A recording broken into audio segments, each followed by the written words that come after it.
Okay, welcome to episode 22 of Korea Talk. We have our guest on, Alex. If you want to introduce yourself, say what you've done in the scene if you have done anything, because some of us don't do anything like me. Hi, I'm Alex, Tags Colonel. I do work for Esportspedia. Go check them out if you're still on Gamepedia, which you shouldn't be. Um, I basically handle all the stuff for the Korean region, so if you ever check out any of those like pages in the dark, musky part of the website, that's me working on that. When you say you handle the pages, like, do you pull the stats across, or do you... I tend to do like it varies. Like right now, the bulk of my work is going back through older OGNs and just like making sure the pages don't look like ass. So it tends to be just like adding new stuff like stats or match history pages or adding bios or just doing research on the players to make sure they've got like up-to-date like team histories. So that kind of stuff. And also tends to be as it comes, like making new pages for players like Crash, who I'm sure we're going to be talking about a lot today. Ooh, can I make a comment? Because I think Esportspedia forgot to put that. I mean, I heard in a broadcast and nobody played Kindred, but Kindred was still banned in 6.2. But you guys didn't put that on Esportspedia. I just casually noticed that. Wait, where? Where was this? If you just go patch information, like in the overview, it says Kindred is not banned in week 4. But I'm pretty sure she was. Like, I'm like 100% sure she was banned. So, Tell River. River handles that. I'll let her know. So yeah, we're gonna run through week 4, talk about the tiny itsy bitsy little week 5 that we have, and have some other side topics that apparently I should not talk about beforehand to make them more interesting. So they can watch the timestamps. We're going to return back to going match by match. Sam, if you want to. Yeah, so last week we experimented with the idea of going team by team. I just thought, you know what, it sounded good in my head when I did it. Like many things that sound good in your head, and then you do them and you go, I've made a huge mistake. Like, it was a bit like that GIF moment, like midway through the show, I was like, I've made a huge mistake. But we just kind of roll with it because we're professionals and we take our job seriously.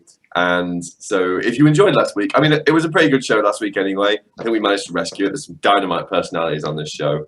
But now we're going to go back to the good old-fashioned method of running down the games. And we'll just talk about the games, and then we'll talk about some other crap. So it's my fault, and I apologize to all 7 of the viewers. It's being a little generous, isn't it? Ooh. Maybe 6, maybe. If we're lucky, this one will hit. Hey, they get like 200 views on YouTube. Jokes. That bad.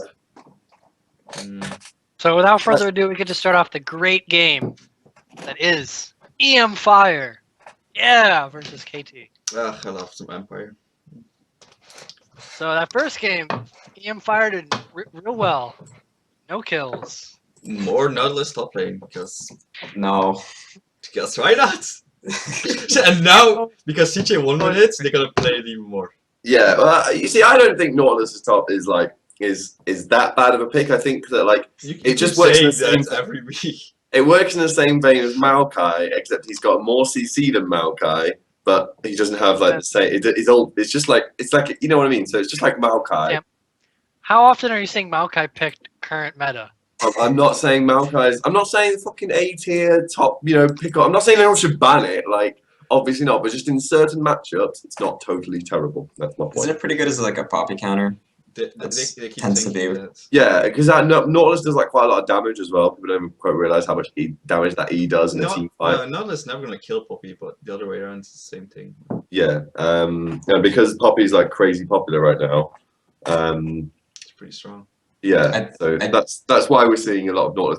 Plus, it's pretty good at engaging as well, which is like a massive issue for any team right now, is to find balls. Like, I feel like LCS teams should pick Nautilus more because they don't fucking know how to engage. Like, the amount of comps, I'm like, how are you going to engage in this? Oh, I guess you're not going to. You're just going to run around for 45 minutes and hope that somebody dies. Like, I would just pick Malphite then. It's better engaged. Yeah, like, I mean, I would always prefer to see like a Malphite, especially because Malphite's got the attack speed slow, which is good in like an AD carry meta. Even like against champions like Corki, it still does work and stuff like that, but you never know. I guess you have a point for the engage part, but still, Hippo should not start. He needs to stop picking this because Well, he he got- got a grand total of 0-6-2 this series. Well, he got benched, didn't he? So He did. By their mid lane sub. Kind of says something about Hippo. Yeah, he is an AD carry, so like, I mean, Yeah. yeah, Hippo himself is an AD carry. Leave him alone. Like, Just saying. That's the best He's part that- about Hippo's EM Fires. They've got 3 starting AD carries. Hippo's that guy, and you're like, you know, when you play dynamic queue with your friends, and like, oh, we need a top laner, so you ask on Twitter or something because you've got like 12 followers, no one responds. So then you, then like. You one of you guys in there's got like this guy he occasionally plays with like your support mate. He's like, oh, I've got my other AD carry guy. It's not as good as the AD carry we've got, but he said he could play like a couple of champions in top lane. Then you get the champ select, like, all right, what do you keep playing? Nautilus? Well, I guess that'll do. Like, I mean, I know a friend who, when we used to play, he would pick Nautilus top and go AP. But not only is Hippo not the second best AD carry, but he's not even the third best. no, Because they have Guger on support, and they're like, yeah, Hippo, enjoy. yeah. You're not even good enough as an AD carry to support our AD carry. Yeah, like I mean, like there's an old, you know, like there's a stat that shows like the majority of AD carries pick support as their second role because they feel like they know the bot lane well or something. I have no fucking clue what that logic is, but it's like that logic. You can tell Hippo is a former like ADC main who like occasionally plays support because his most played champions in the top lane are support champions in top lane. So it's all swings and roundabouts, like. But hey, that's what happens when your team is funded by a bit of string and a bit of sticky tape. That's what holds EM Fire together right now. So can't be. Is Hippo the string or the sticky tape? Which one is this? He's the fucking fluff on the back of it that's about to cause it to fall apart.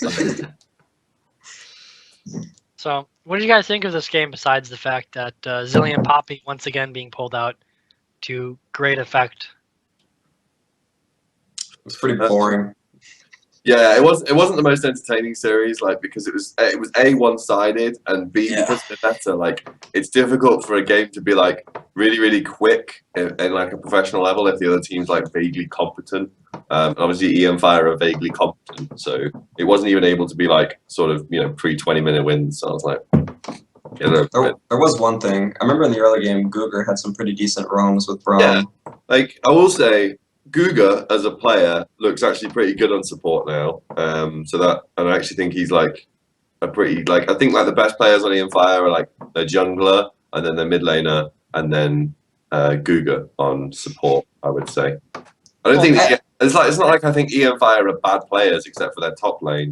I just think they're just very like inexperienced and new, and you can tell. And there's no veteran presence on that team, so they're just kind of like a bunch of kids running around. You can see it on their webcams, like where they're all like laughing and giggling along and stuff like that. There's no one to be like, all right, calm down, we're gonna fucking try and win this game. Like, just enjoying the ride. Like, I'd love this. I was like, hey, do you want to go be a professional player in Korea? Yeah, sure, fuck it. Like, coach job shit. So lose every game would be great. They're not losing every game. They're still better than Spenu, but yeah. It's accomplishment, you know, goals. LCK goals be better than Spinner. 2 and 12. yeah, but Yeah, it's like one of the issues, it's like a Make-A-Wish Foundation in Korea. Like took 5 terminally ill kids and they gave them a chance Jesus. to live their dream to, Fucking hell. Wow. especially in Korea. So that's the Rough. product of EM Fire.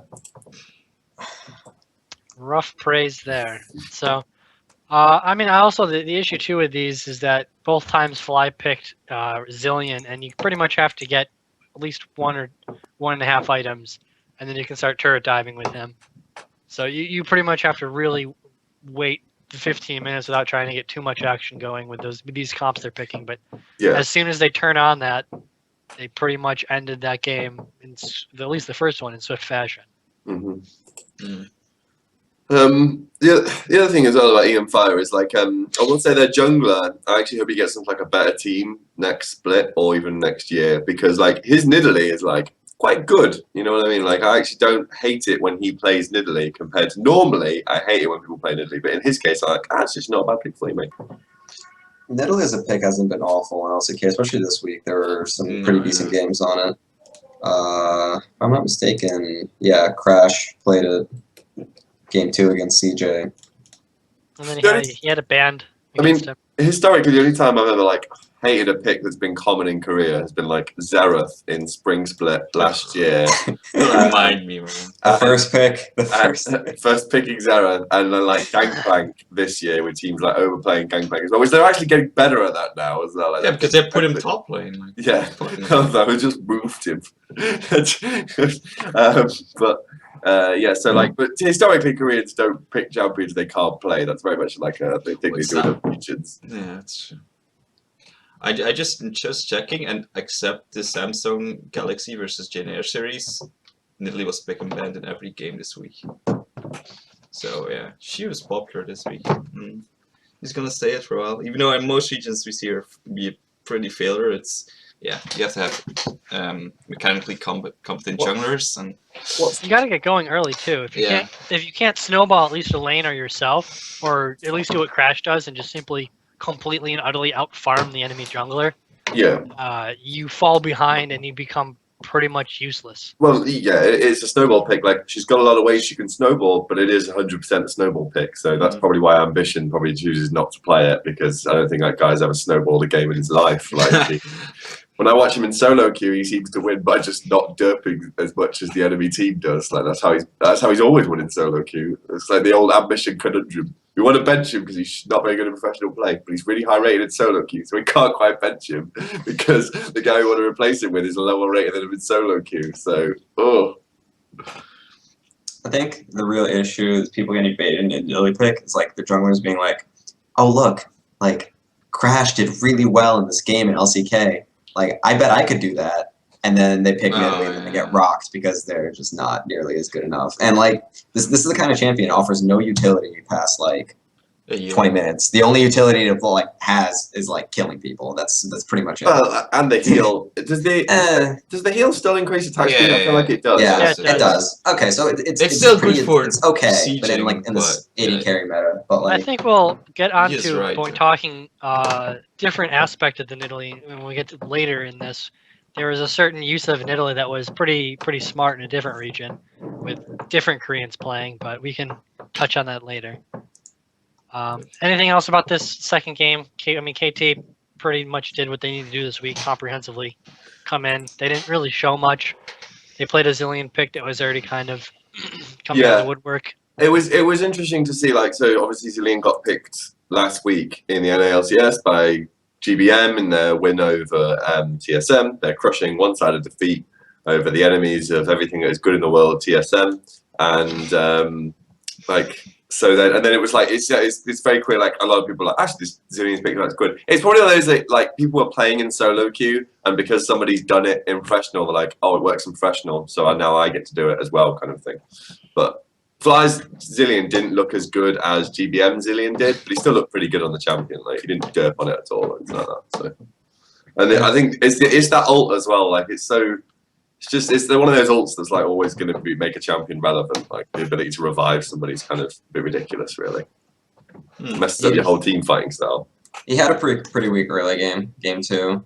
God, Oh yeah, he died. got kind of He camped died- pretty hard. he died way too much. But I mean, other than that, he just played Zilean. There's really not too much to say about that pick because like you can throw bombs and revive people, and then you'll make the pick work. It's not too difficult. The issue as well is in game 1, Edge picked Rise, which isn't very good into Zilean because they both need to scale, but the Zilean like it can't ever really like get onto the top of the Zilean and start smashing its head in because obviously Zilean outranges it. In game 2 he picked Victor, which is obviously has a lot earlier of a power spike and stays good. Victor, #1 mid laner, please pick it more. So it like works well in that sense. So Yeah, Victor really doesn't have a point where he has an issue like doing anything though. He's pretty good early. Once he upgrades his unique item once, he can pretty much get wave clear almost instantly. yeah. And But it was not a very good series to start the week off with. It's an Empire series, so you Yeah, that's true. can't expect much more. Then yeah. Take it away. anything else on this game? I mean, not too interesting. Now we have the interestingness that is CJ. Well, without further ado, the interesting week of, I would say, pretty fucking boring games. Even though last week had what was it? Last week was Spanish Africa The- freaks. oh no, this week had the most boring games too. Samsung Yeah, Gen yeah. Air, but we had some pretty boring games this week. Yeah, and but LZ versus CJ kicked it off with Samsung game one. Gen Air of- was so expected, but CJ Longzhu was. Yeah, I mean, that series was what a fucking mess, actually. Like, CJ Longzhu.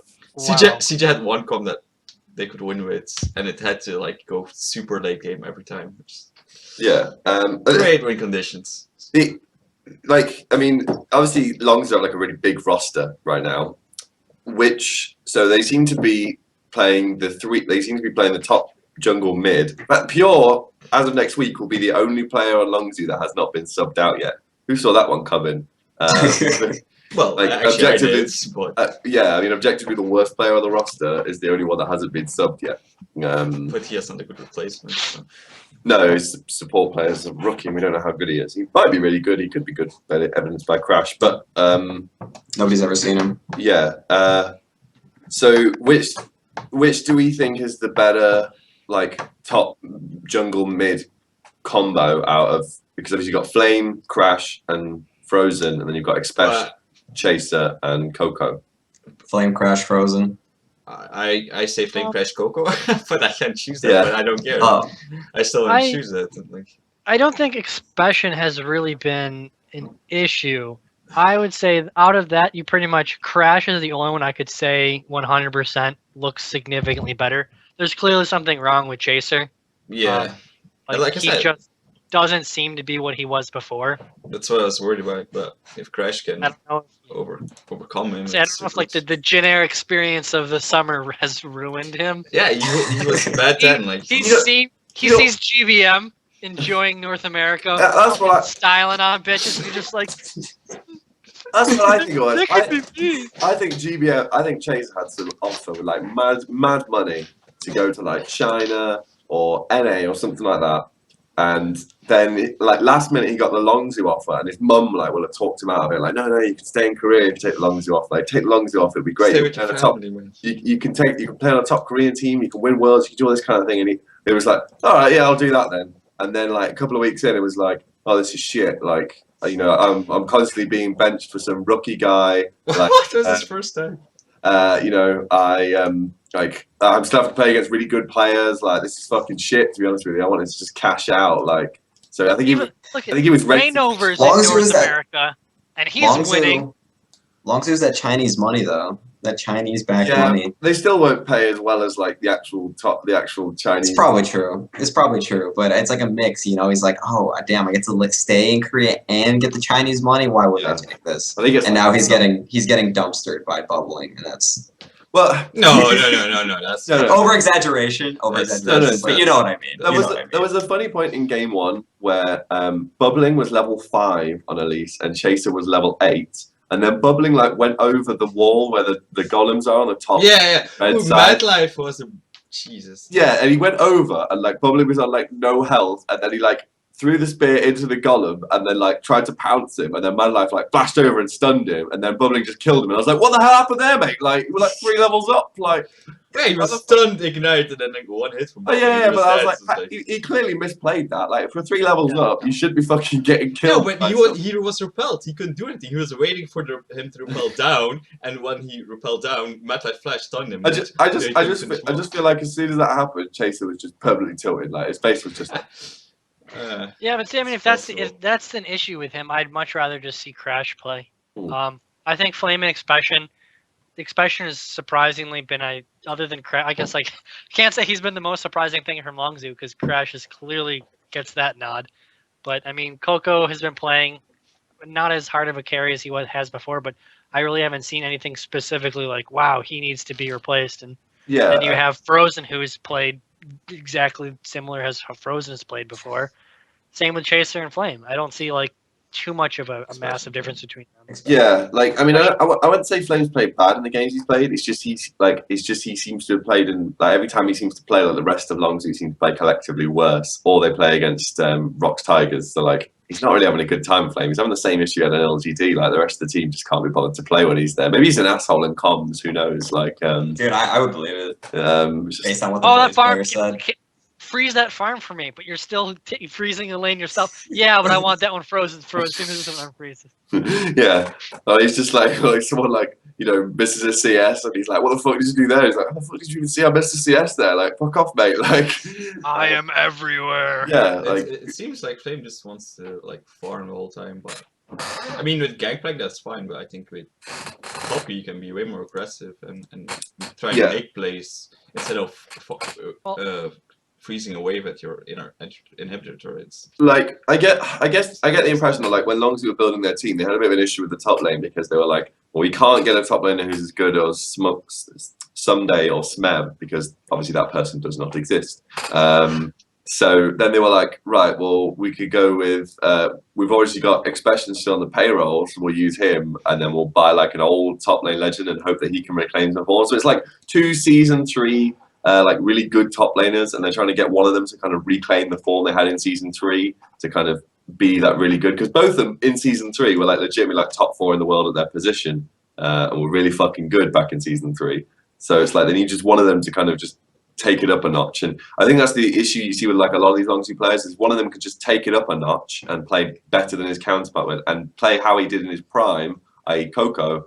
Then you would probably see that person would kind of be a lock for the starting position. But I think it's good that Longzhu are still experimenting on the roster while they've got time to. Having said that, they are in 6th, and if they stay in 6th, they don't make playoffs, so they need to sort that part Yeah, out. well, we're not even halfway through this. Yeah, exactly. Yeah, honestly, I expect them to make playoffs, but I don't expect them to do anything with that.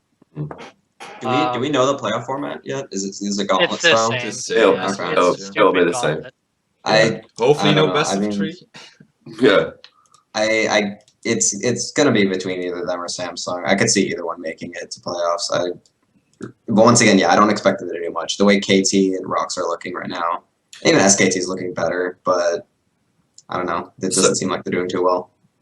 So far, like Longzhu have been a disappointment because coming in, we were thinking they were going to be, like challenging SKT and challenging Rocks and that kind of thing. They're obviously not doing that.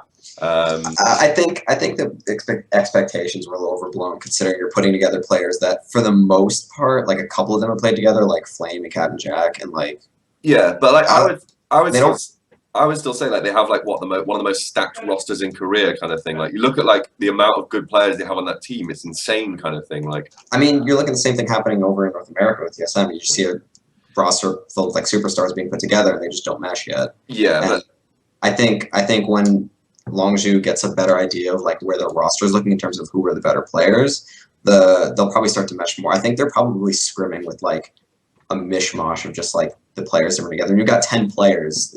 You can have so many different combinations that I doubt they probably built up such a good synergy with any one. Although I do expect to see Crash starting. Like unless Chaser picks it up in the next few games he gets, I really don't see why they would ever start Chaser over Crash. yeah, That's true. which is sad because I really like Chaser, but I'm sure Chaser will have his day when it'll be really, really good on a good team. He just needs to match the two together. He needs to be really good on a really good team. So far, he's been really good on a not so good team, and he's been not so good on a potentially really good team. He just needs to get the two together. My issue with IM and what I want to wait for them is to see what happens when Captain Jack's no longer there. I mean, Yeah, I'd love to hear their comms and hear how much Captain Jack is a part of shot calling. And I think if they had him be a significant portion, outside of maybe when they were really desperate, that's probably a bad thing. Just considering he's not going to be there forever, and he's most likely gone now. I think that's the worst part, because I actually think he's been playing pretty good recently. And if they really want to, like, because presumably, I mean, I'm sure you guys all saw the tweet that Lil Susie put out that he got into like some big university in Korea, and he's probably attending. So odds are, like, Lustboy is just like, hey, can you sub for us for like 5 weeks? Yeah, I and mean, go back to yeah. school. that's exactly what it is. You know what I mean? Like, it's not, he said he announced his retirement, then unretired in order to play for 5 weeks to help out some old mates, kind of thing. Like he's not So, like like, sticking around. So like if that's the case, and he's playing pretty good, and then they sub in Fury, and then Fury ends up playing like shit for whatever reason, then like Longzhu is gonna be fucked because Yeah, he's not gonna come back for the full season. No, but there's no reason to expect Fury to play really There's bad. no reason to expect it, but and- there's no reason to expect Chaser to be playing bad either. Well, no. I said that last week. That's Chaser has not proved himself since Spring Split last year.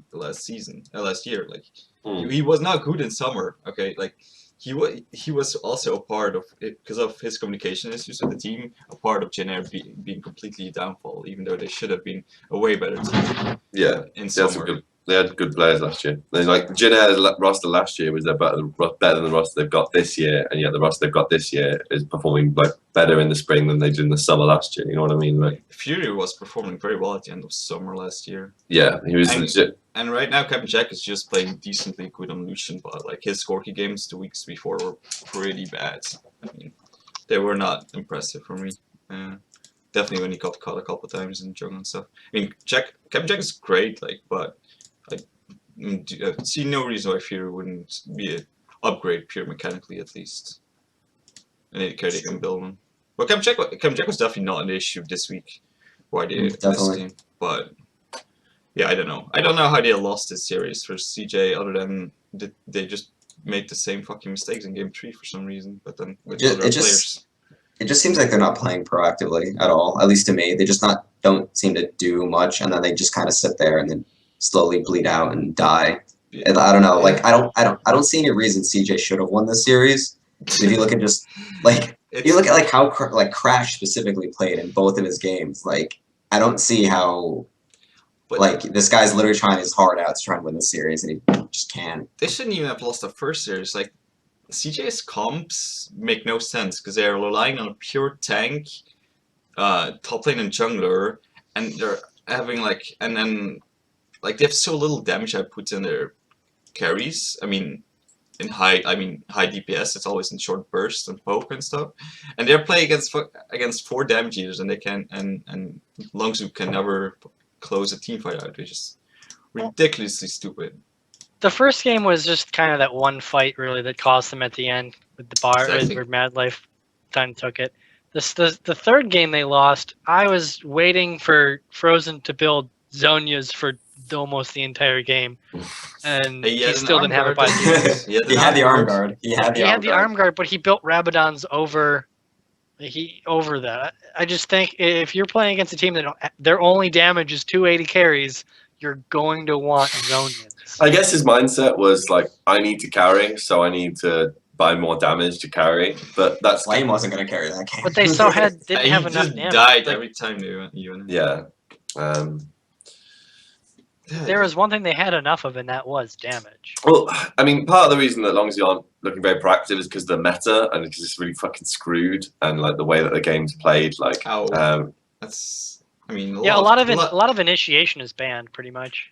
Yeah, but a lot of teams are playing way more like proactive. Even Yeah. Samsung managed to play proactive in their first game versus Jin Air for a bit, and then for that, the first 20 minutes they were playing pretty proactive For a bit, yeah. Yeah. and then And then there was another 37 minutes. yeah.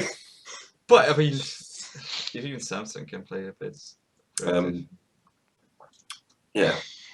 I don't know, it was very disappointing to see it even go to 3 games, and then for them to lose it was mind-boggling. This series they should have won. There was really no reason going into the series they should have lost. And I still like some people got thinking like, oh, CJ's looking better. Outside of Kramer and Mad Life, I don't see it. Yeah. Kramer's playing way better than I think most people expected. Mad Yeah. Life- Yeah. And Mad Life's Bard has been pretty on Mad point. Life is That's just- the issue, though, Yeah, is that someone's back. Sky and Kramer are the ones being replaced. And No, what we've well, seen so far is No, we don't. But we don't know. We don't know yet. BDD odds are BDD's gonna be No. playing, but we don't know if Ghost is gonna be playing. Ghost's meant to be quite good, but Kramer's playing well right now, so Yeah, but Yeah. at they least might we just don't put him really- in top. They might just put Ghost Put him in top. top lane. Put him in top lane. Yeah, put him in jungle or something. No, put him in to replace bubbling. Just pick Yeah. up anyone. I mean, pick up like Bubbling is European such an player. enigma. Doesn't matter. I mean, they should probably pick up Trick. Oh, shit. Gave I him mean, the a player they didn't hold on to. Is bubbling the worst jungler in LCK right now? Believe Oh, that's so? a tall feat. So Wait. He has to play. Crush was okay. So. I think so. I have to think. He's looked awful on every game that they played so far. I don't think Lyra's looked see, No. Lyra is better. But... Yeah. the issue being is that I guess starting jungler, because I could argue blank. Yeah, we talk Yeah. starting junglers. Like, If we're just But even okay. starting jungler, like the issue I have with that is like at least Bubbling tries to do things. They may not turn out well, but at least he tries. Where Yeah. Ambition's just like, guys, No, well, see no. a 20. oh yeah, we still have ambition in the league. No. Ambition's stepped up a bit. He hasn't been No, playing no, like he hasn't been dead weight. Bubbling has been He's not to dead me. weight, Bubbling's been he's playing just- like dead weight. To me, He's at just least. so garbage the first 15 minutes where he can just like let one of his players die repeatedly to top lane ganks and be Yeah. like, oh yeah, whoops. Um, Did he get Flame Horizon in game oh, two? Bubbling gets Flame Horizons in fucking every game. Like, It didn't end with a Flame Horizon. Game 2. It was Yeah. game 3. Oh, It was he was close. he was- It was close. Game 3 he He was 18 away. Yeah, he was 102 up on Bubbling game Oh, 3. he got Even though he yeah. lost. Yeah, they lost. I still don't understand the acquisition of Bubbling because he's quite old for a pro gamer, and he's a complete rookie, and it's not like he's got a great mind for the game either. So it's clear that CJ coaches saw something in him. I nearly call them the Najin coaches there. The CJ coaches saw something in him. But I would wager that the CJ coaches don't know what a good jungler is, because if you look at the history of junglers they've recruited, so they recruited Watch, who was like the bar for mediocrity of junglers in Korea throughout pretty much his entire career, except for those glorious 3 days where he played like a madman. thought He you also were did over pretty them. much play one champion those 3 days. So What, just Lee Sin? Least. Oh, okay, he played 2. Hey, Andy played Kazakhs as well, mate. So he played the entire jungle trinity there pretty well. But don't take away from his 3-day performance. He played like a fucking beast those 3 days. I was like, he's the best player in the world at this moment. Like, and then obviously he went to shit. But And then OMG happened. yeah, and then they recruited Dofei, who was like had a good mind for the game, but obviously did not have good mechanics. The old montages of like failed Lee Sin queues and stuff like that. And then they recruited Peanut, who was good, but they benched him the entire time they played him. And Rather have Watch. they recruited Helios. God. They recruited Hojin. I don't think the CJ coaches know what a good know what a good jungler is, because they're old Najin coaches, and the junglers on the Najin, it was consistently the weak point of Najin was their jungle almost consistently. What I don't get is why didn't ever get like completely just eaten up over the course of the offseason. Like I will fully admit Ares is easily the weakest player on that team, but just overall, like I feel like, for example, Hippo, like there's a lot of easy gaps you could fill with that team, considering that he isn't playing and Athena's gone. It's probably a mixture of contracts. I think EDG bought out the. Athena said he was a free agent when he signed. Okay. It's probably a case of maybe the players have bought into the ethos of Ever and think that they can get promoted on Ever. So like players will do stuff like that on a team. Like they'll stick with a challenger team over joining an LCK team in some aspects, because if they think, well, if everyone stays, then we'll get into LCK, and then we'll be on Ever rather than having to be on EM Fire or something like that. So I think that's part of the reason. And historically, Korean coaches Korean teams don't really buy players from other teams, if you notice. Like generally a player will have to leave a team and then that's when they get signed. They generally don't leave their team if there's an offer on the table with their pre-existing lineup, generally. Fair. I mean, yeah, you don't really see like the people actually taking the buyout option. Yeah, I mean, you just think about it historically, like most players in Korea, generally when they play in Korea, play on one team over a course of time, and then maybe they'll go away for a bit and then pop up on another team. You know, I'm talking like 90% of cases here. Obviously, there are exceptions to the rule, like, you know, the infamous Duke for Nagane and Limit swap that KT and Najin did, or then Duke joining SKT, even though he still had the offer from EM Fire. I mean, that was a no-brainer for him, wasn't it, really? Yeah. Although, both of those you said were trades. So like one was a trade, one the other team kind of fell apart. yeah, There's still no point where like we're seeing in I guess different esport, but CS:GO you're seeing large buyouts being picked up for Yeah, certain players. I mean, I'm talking about like, you know, you don't like. Obviously, there was a Longzhu acquisition, which was, you know, like Chaser will probably still have an offer from Jin Air on the table, or they probably starting to get a bit pissed off about being swapped out for Winged often. Coco will have still had an offer from CJ, and Fury will have still had an offer from Samsung. But those three players chose to go to Longzhu. So there are exceptions, but generally players stay on one team. The thing is, doesn't LCK has a transfer season just like China does, right? Yeah. Like, so, I mean, presuming their contracts are yearly, then that would be the case for pretty much any LCK player leaving a team, that it would be in that little gap of off season. So I don't think we'd be even able to see a team just like flat out buy out a player unless I'm not sure if we know exactly the length of contract dates for every player. So I'm sure Faker probably has a really long one. And that'll be another like point of it. But I just think it's something to do with the Korean mentality of just sticking it out on the team that you're on, because rather than joining a team that's clearly better, unless the team that you're on is like literally gone to complete shit. I think that's the only, or you feel really discontent with your old Basically, team or something like that. it's true. Najin and CJ. Yeah. Generally, players will just stick it out on their current roster and hope the best. I mean, like Coco will have had mad offers from China all of last year, and yet he would have turned every single one of them down in order to stay on CJ Entus. You know what I mean? Like that's what I'm talking about there. Like, No, it's true. They definitely turn down more offers in general. Like I would think a lot of these players that have been staying, like I mean, Faker obviously is the number one, or just he probably had so many just amazing money offers and decided to stay. But even like Bengi, I'm 100% sure Bengi got plenty of really good offers from China, and he probably didn't take them. So no, definitely true. If I was Bengi, I'd be like, thank goodness I did not take that and get exposed like the terrible player I really am. He's the best wingman, man. Don't. Yeah, Bengi's the ultimate. Bengi's that guy, right? Okay, when you go to a club and you're looking to pull, you want Bengi there because Bengi, he'll isolate the good, he'll isolate the prime slices of pizza. He's got this amazing spatial awareness to fend off your male rivals. Obviously, I'm getting a bit red pill here. This is not how it's not how you should actually like approach women in a club like a wildebeest that you're trying to attack as like a lion or something.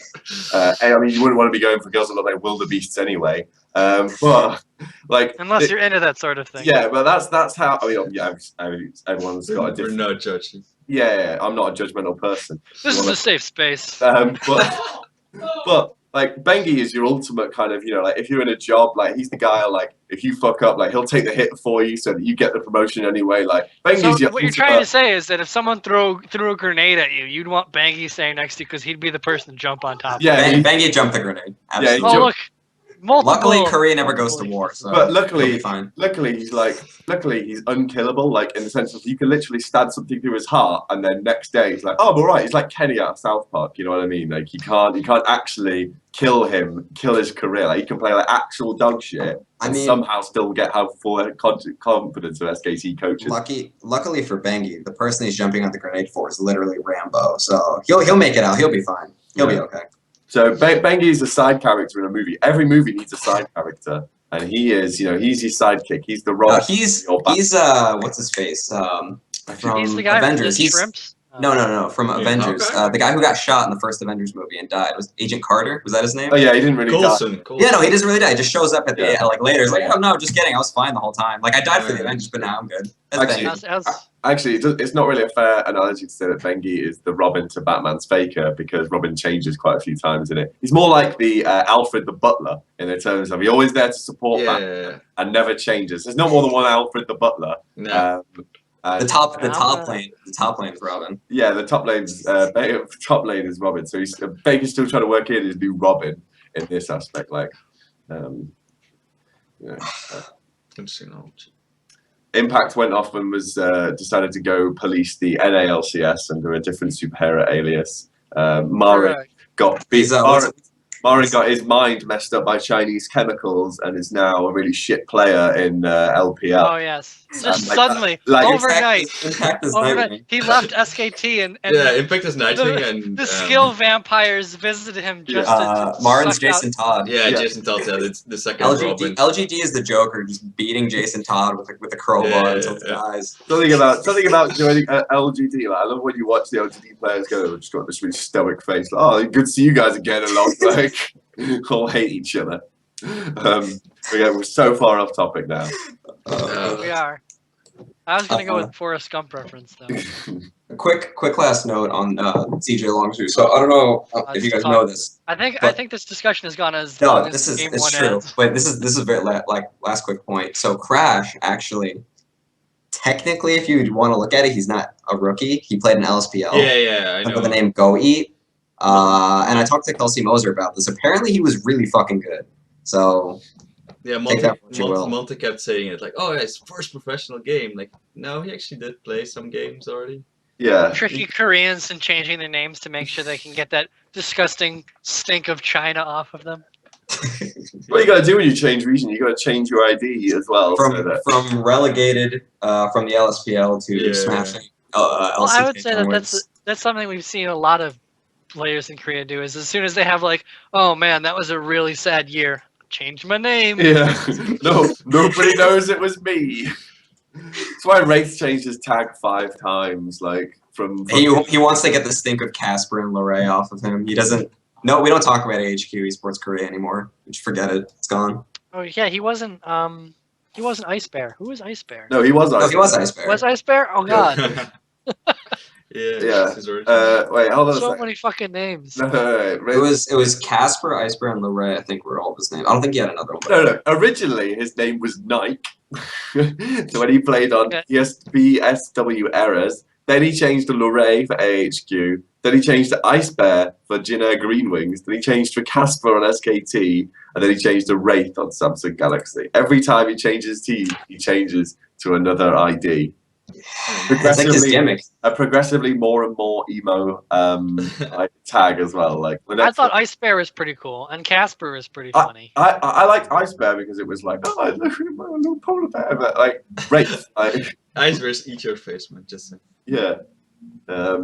Whatever. Should we move on to the next games?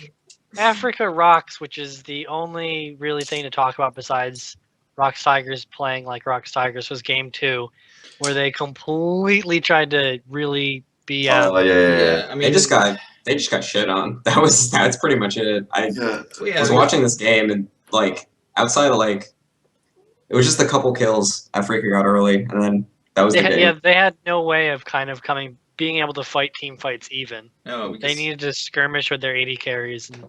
Smeb. 380 carries and a little like you're if you fall behind, you're just so fucked. 380 carries. 380 Lulu. carries, yeah. And Lulu got super camped. Yep. Yeah, so you're pretty fucked it up when Mickey could just do whatever he wanted. Yeah, like He it did was, good. The TF pick was really good. well, that was the other thing. It was like the ultimate BM. Like you don't ban TF against Mickey. You pick a really limited comp. Like it was just them just trying to like just gone a bit drink too much the Kool-Aid and we're just trying too hard to style kind of thing. Like you can see that in game 3. Like nobody comes to the booth like looking really pissed off. Like and then they like game 3 everything's fine kind of thing. Like it doesn't really matter at all. Like Rock's lost a game. Who gives a fuck? Like Game 3 was their BM to a much lesser degree. We're like, oh, we can still get away with this. We can give Mickey his Zed and still beat the beat Well, the he shit first out of him. picked it. Like I mean, yeah. he blind Like- picked it. So, you know, first. A team has to lose at some point. Yeah, I prefer it when a team loses these games that don't mean anything to when they like lose big playoff matches. You know what I mean? That's where I prefer. Like a best of 3 against World Elite. yeah, perhaps. and so like they just need to get the coming or losing out themselves early on, and then they're fine. You know, still best team in the world. Like I saw some people like, oh, they look shaky now. Fuck off. No, they didn't. No, they definitely still No, the they best looked team. like they pulled a Samsung White and we're like, Yeah, guys, we're just gonna pick a comp that makes no sense Pretty much. just so we can style even harder. Why do I feel like it was Peanuts' idea? I don't think like they look completely different as a team from when they had Hojin. And like Oh, God. it's obviously all Peanut just in the terms of their style. I don't know if Nofe is the one just molding sort of their style towards that, but he's been playing really well and just ridiculously aggressive. Peanut complements the way that the Tigers want to play better, because I think that inherently some of those players are quite aggressive, Yeah, like I think naturally. Smith, Like I mean, throughout Prey's career, he's always been quite an aggressive ADC. He's always been his aggressive positioning and stuff like that. He used to play on Sword with his Twitch. He was stupidly aggressive. Yeah, everyone remembers his flanks as Twitch, like, and stuff like that. His flanks of I'm gonna go invisible and do a pink ward and die. So my favorite ever Prey play is it was like a best of 2 they played against CJ Enters Blaze, Nigel Blackstone. In game 1 they picked Twitch, like no one was playing Twitch at this point. He gets red buff at level 1, so it puts him to level 2, then wanders into the mid lane and ganks Ambition on Rise before he like just kills him with the red buff. And you could just see Ambition's face just look so fucking pissed off, like what the fuck is this? Like it's a Twitch in my lane at minute 2 with red buff. Like where is the SS call? Where is any of this right now? Like he has this kind of like oh, fuck this shit. Like it's one of my favorite games of all time. It's just that like, and then throughout the game, like he just snowballs that every time. Like it just flanks and just mows everyone down with the rat-a-tat-tat. Oh, when Twitch was really strong and you'd go in level 1 at mid lane and either be completely horrible and you get like 2 autos, or you'd get the kill. I mean, is there much else to say about this? I mean, any standouts from Africa? I think How is Sun played pretty good. I think he played pretty good. Mickey is a bit better. Mickey is another example of a player who probably had a team offer to join like a better team, but chose to stick with Africa because he believes in the ethos around the team or something like that. Like because obviously he had his stint where he went and played in China and it did not go well for him. The Chinese fans were hating on him, so he decided to come back to safety of career. And now he's liked on a team that's not very good.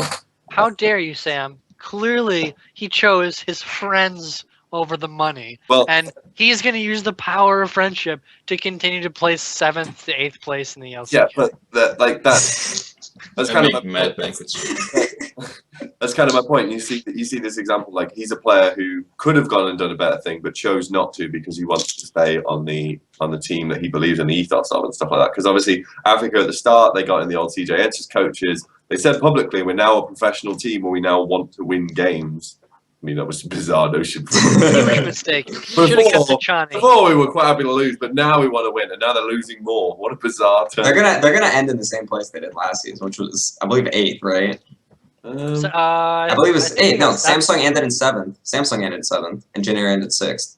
Yeah, if I'm not mistaken. I think it's right. Yeah. Well, you probably are right. I just don't know enough about results to just. I think odds are they're probably going to end in the same place, and I kind of wish that Africa did disband when they were Anarchy, just so we could see some of these players on better teams. Like, yeah, I don't know. Yeah, but so much in the team. Yeah, but I mean, Mickey, Lyra, Sangyun, I think could all do. No, Sangyun is the worst AD carry in LCK. Well, maybe, but I'd have to take a look at. The issue I have, and I kind of want to agree with Sam, is that the only champion I've ever seen him relevant on is Kalista. Yeah. And I will not judge a player's strength on how well they do on Kalista. His Lucian as well is legitimately terrible. It's like last year judging someone based on their Maokai performance. Like, great, you press W, you pressed R, and then you hit Q on them. Where do you want a cookie? Yeah. I mean, who's worse than him right now? Who's worse than Sam? I mean, the thing is, I think you could argue Soul.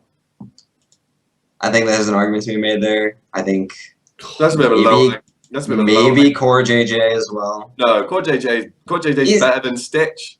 No. Yeah, I haven't been high on either of the Samsung AD carries, honestly. I think a lot of people have been on that Stitch hype train since he got the pentakill, but not for me. Not that. Well, I think he's been okay-ish. Worst AD carry, you say, Sam? I would put up the name Hippo.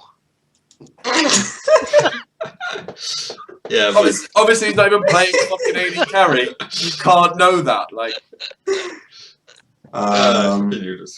If that team is keeping Soul over Hippo, Soul's good. He's the only good. He's not that bad, at least. I think Edge that's what I'm saying, though. way better. I don't think Edge- Soul's been that good, like comparatively. I've been way higher on Edge and Cougar in general. Yeah. I think Cougar's been playing really well considering the role swap too. Um, Oh shit, we Sure. forgot. We totally went over Ignar played. But yeah, Ignar played. Oh, Johnny yeah. oh yeah. And Finally got- it finally was got whatever. Ignar. Well, no, because it was good because hopefully they'll now forget Hachani exists. Exists. I don't think Kachani's been playing that bad. As outside of the classic, He might not be was- playing that bad. No, The no. first game he played in LCK was the one where he like walked into the bush and gave up first blood. I was Yeah. like, Blood. Jesus Christ! But outside of that, I don't think he's been playing that The bad. positive thing about Hachani is that he's played a limited champion pool, and those champions have pretty much been in his wheelhouse. Well, he also has synergy with Arrow for like 2 years of playing together. I don't believe this. Arrow didn't seem enthused in those interviews where they're like, how does it feel to be playing with Hachani again? Yes, Hachani is in my lane. He's currently playing for the team. Can we please move on from the question? Yeah, I don't want to BM him. Like Hachani is the worst support in the league. I don't care what anyone says. We're supporting right hold a trophy. He Yeah, is no, the- he's the worst player to hold a In trophy. fact, I would go one further and say Hachani is not only the worst support in LCK, he is the worst player on a top team globally. If you think what, about what do you define as a top team? a top Like, 8 team top 8? in the world, Oh, you mean a top 8 global team? yeah, top 8. Oh, would top 8 say global. It's yeah. gonna be like so who Top- do we have in like top 8 right now? It'd be probably It Rox, KT, SKT. Okay, so- did we so put the- Jin Air in there? Lee No. and Wisdom have Lee Well, or Hojin maybe- and Wisdom have No, wait, retired, not right? generic, not gen- So you put- Hojin and Wisdom have both retired, right? yes. Wait, Wisdom Okay. retired? No, They're that's not. They're retired. not on Rocks Tigers. No, they're not on. Yeah, they're not on No, Rock I'm, Stars. I'm talking. Then- I'm talking starting players. Hachani is the worst player on a top God, yeah. 8 team. Probably. Without Who's even even- thinking about it. Who's even Yeah. good? Who's even good in China right now? I don't even know. QG. QG, that's QG. QG. EDG on the stipulation whether or not Clear Love is playing. Yes. So Yeah, I've heard that, Just yeah. to make this clear, I'm saying that Hachani is worse than Moore on QG. 100% worse than Moore on QG. Is he worse than Rough. Wild Turtle on Immortals? Yes. Whoa, is Immortals top 8? Well, I mean, if you have to give teams benefit of the doubt when they're doing really well, then Immortals could be top 8, so Yeah. you got to talk about them. No, they can't. we haven't seen them lose, so you never know. You never. Is- Let's is just play in G- an 8. Yes. Okay, maybe we should save this for the extra topic later. Hachani is legitimately terrible, and I will not rest until he is benched. I mean, he was. This and is my he problem. decided- They benched He was. Moore. He was. And then he became a coach for And then he Africa. coached the team to 8th place. Congrats. And then he got a starting spot back. He was so bad that KT dragged the guy out of the IM graveyard fixer in order because they thought he was an upgrade over him. And he was. That's the worst part. He was. It was clear upgrades. And then they're like, oh, we're actually playing pretty decently now. Oh, we can pick up this Pickaboo guy. Oh, this guy's a god. Oh, I Yeah, understand. exactly. He's legitimately terrible. He must like. I don't understand. I don't. He's got some dirt on somebody. He must do, or he's like a really funny guy. He's the new Space. This is a. He's taken up the mantle. No, of Space. Space was better. Oh, Whoa! whoa. We're getting a little in. What? Johnny's actually.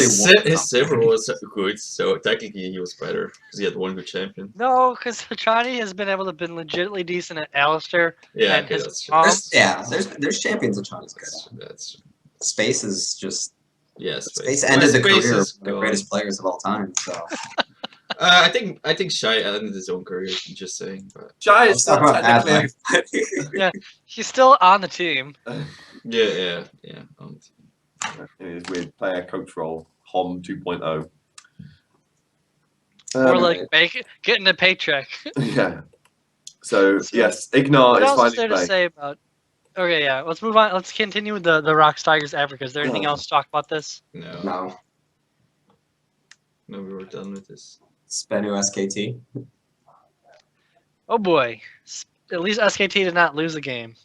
And I talked with Peter about this over the weekend Yeah. about Faker's Lulu. Oh yeah. And I would like to bring up I think Faker's Lulu is his best champion.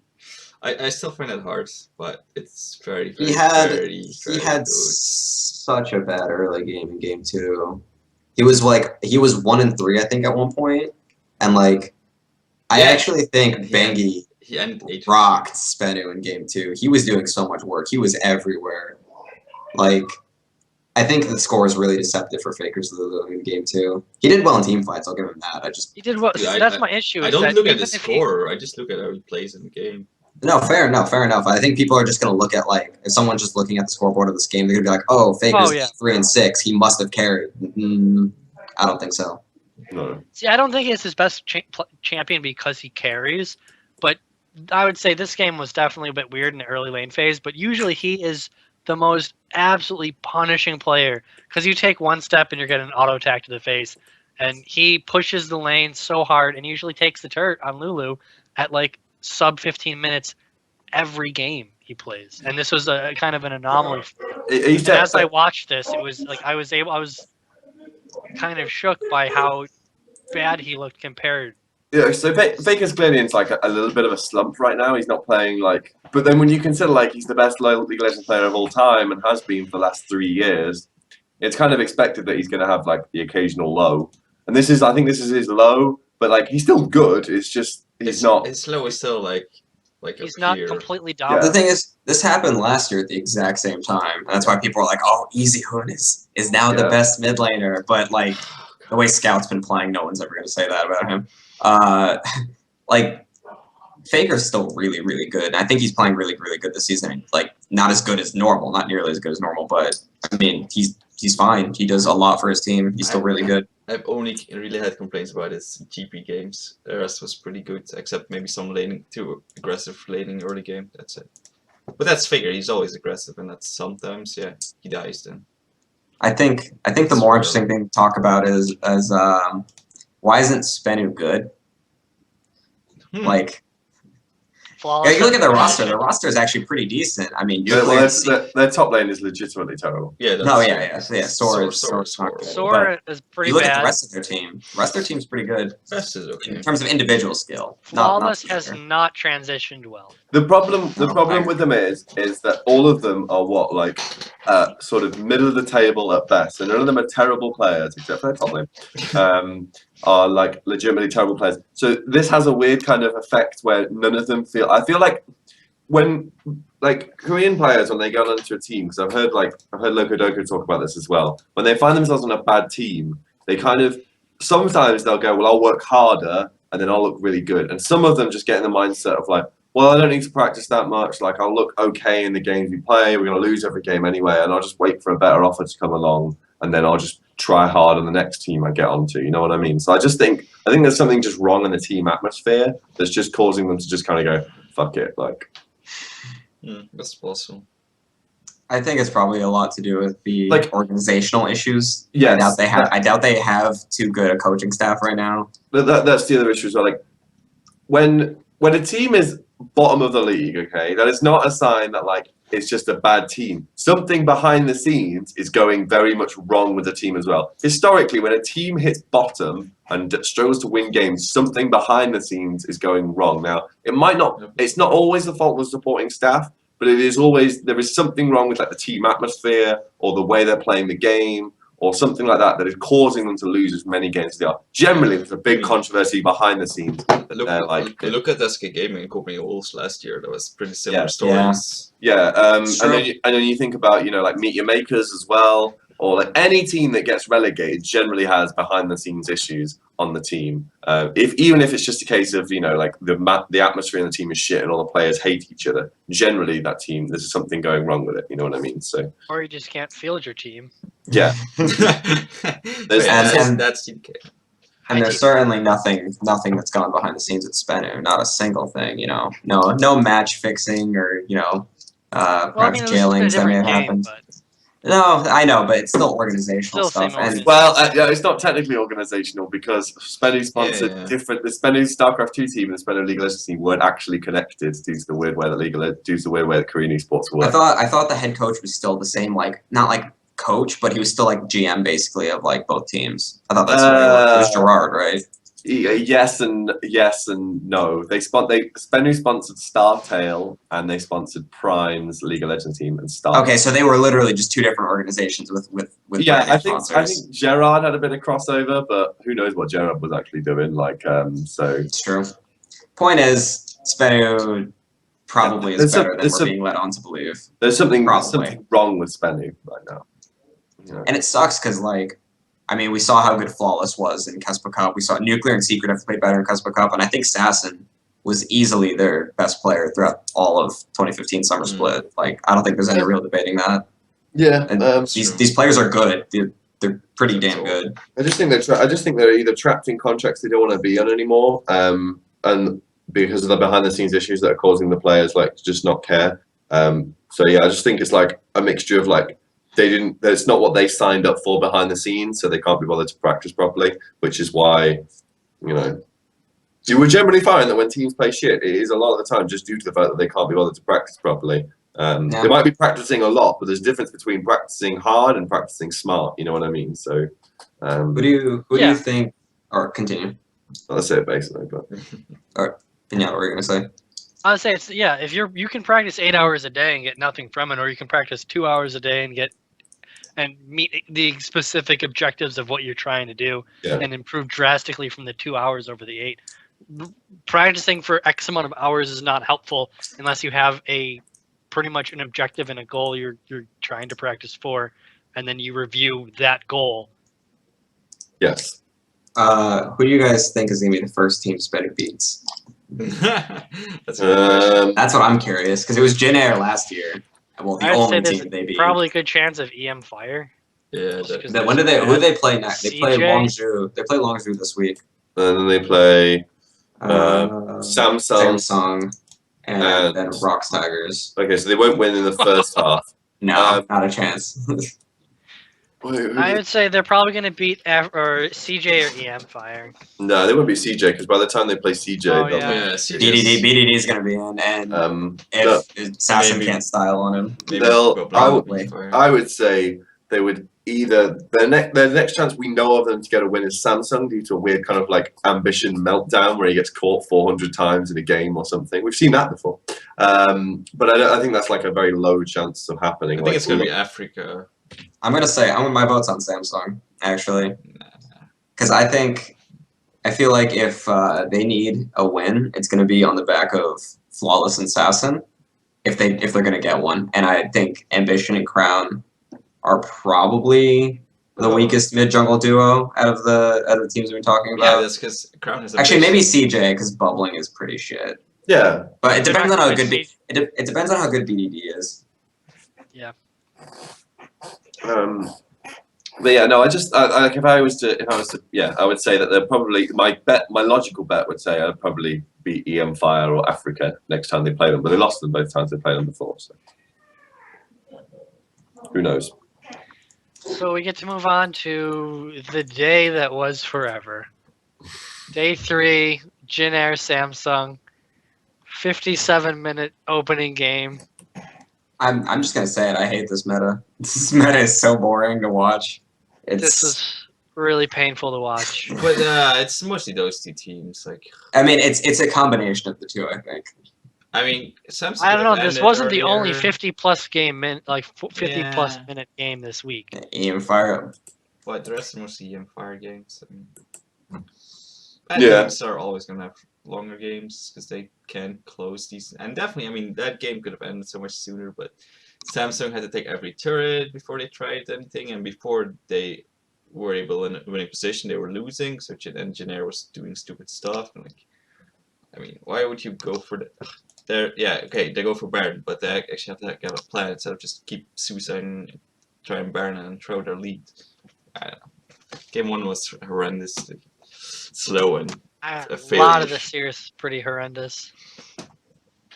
I think game 2 was a lot better. I mean, Jin Air closed it one pretty effectively. Is Samsung actually better than Jin Air, do you think? Well, last week I said Jin Air was gonna win, so I don't know. I don't think so. I feel like they're both I- just very similar. Well, you see, I wrote an article about this game, so you can go check that out if you want to. It's on Esports Heaven, and about this match before it happened, and I talked about like all the individual matchups and whatnot. I think I concluded that like before going into it, that Crown was better than Kuzan, and that Wraith was better than Shay. But I also said that Pilot was better than either of the Samsung AD carries, and that Trace was better than Cuvée, and that Winged was better than Ambition. So I kind of just on the kind of individual, I gave it to Jin. I didn't see, foolishly, I guess, this match going to like 50-minute fucking slugfest. How do you not expect that? It's Jin Air. Well, no, Have you been watching the games this Okay, meta? I so feel like every game's 50 Whenever minutes at this I'm point. a really big optimistic kind of person. So when Okay. so when you say like we're gonna go to a party, in my head I imagine it's gonna be like a hip hop music video. It's gonna be like supermodels everywhere. Like I'm gonna be drinking Ray and Nephews all night. You know, smoking cigars. It's gonna be like a baller ass affair. Obviously, I get there and it's like 4 sweaty nerds playing Dungeons and Dragons. Like, so you know, I always like in my head. Like kind of get this like it's like a snapshot into the way I think about stuff. So when I never think a series is going to be boring until I'm watching it and then I'm going, oh, I forgot the series is going to be boring kind of thing. So I never. Plus, when I wrote the article, I was trying to get people to watch Korean League of Legends, so I wasn't going to say it's going to be a really long game. Don't bother tuning in. I've just written 1,000 words for no reason. That was not part of my intention when I was writing the article. You can call that disingenuous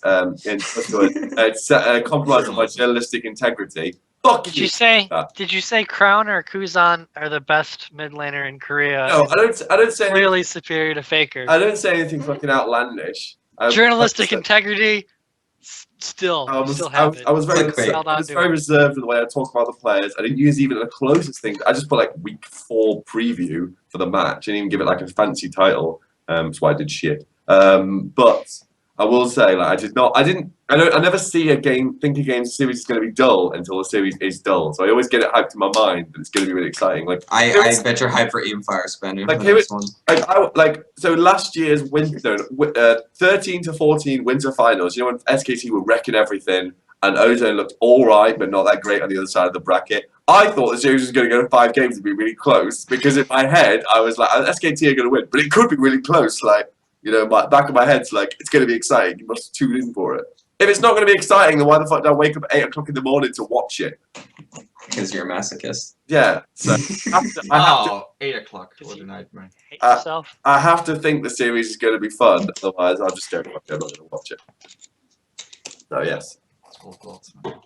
So I will never predict a series to be dull because I think if I predict it to be dull, then it will be dull. If I predict it to be exciting, then it will be exciting. And that's the rant that describes the series pretty accurately, I would say. I just think game 1 was really the issue. The other Game two 1 was were pretty better. terrible. They weren't perfect, but they were a lot better. And it was pretty clear who was going to win those games at least. Game 1 was just that coin toss who was eventually going to end up winning the game. You just wanted somebody to end it. That's all you wanted. Oh God, yes. Game 1 was just game 1 of both these days of the Jin Air and the Longzhu EM Fire was just like, please God, someone just end it. I don't care who. Just put the game out of its misery. Is there anything like interesting, I guess, to note about these two teams outside of like what has already probably been said about most of these players? I was pretty disappointed about Trace playing Morgana. Yeah. That was a pretty dumb fucking pick. Yeah, Trace had stupid picks this series. I mean, Morgana, his Nar was good though. His but Lulu. His Yeah, Nar was fine. his Nar was Because is he was- Nar coming back to the meta? I feel like I haven't seen him much in the past couple Nar patches. is just okay if you. If you're good on Nar, it's okay. My issue with Nar with just- Trace is like he's the main carry for Jin Air, so he needs to put himself in a position to carry games. You do not carry games on Morgana. You do not carry games on Lulu. He You almost support did and it, facilitate. Yeah, exactly. He almost did it. Imagine if he was actually on a champion he could have carried on. Meanwhile, Cuvée is picking Lissandra, which is a carry you can carry games with. Like, He actually put you better. Lissandra, Rise, Lissandra. it did give us that great image of thoughtful Cuvée as well, where he's like looking at the camera, like, what should I do next? Like, pondering Cuvée. But yeah, so my issue is when Jin Air play and they look good, they need Trace is the main carry for them. And you do not get and he's like a carrier, like a weird gimmicky pick that no one's seen before or something like that. Everyone knows how Morgana top works now, and everyone knows how Just Lulu push. top works, and everyone knows how Nar top works. Like, and he did carry game 2 on Nar, so like that in a sense was a return to kind of old Trace form because we haven't seen Nar in a long time. So it was like bust out the Nar again. Well, they just camped the shit out of QA. Yeah. That was very helpful. Anything else to say about this series that never ended? The games that took almost 2 hours total of in-game time. I still think Jin Air is going to place above Samsung at the end of the season, but maybe that's just me.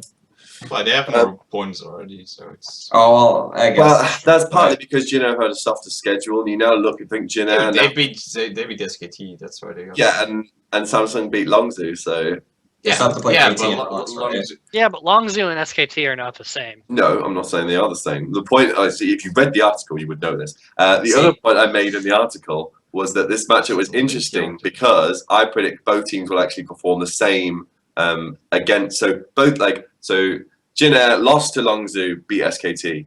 Samsung lost to SKT, beat Longzhu, and then both of them will lose to KT and will lose to Rox Tigers.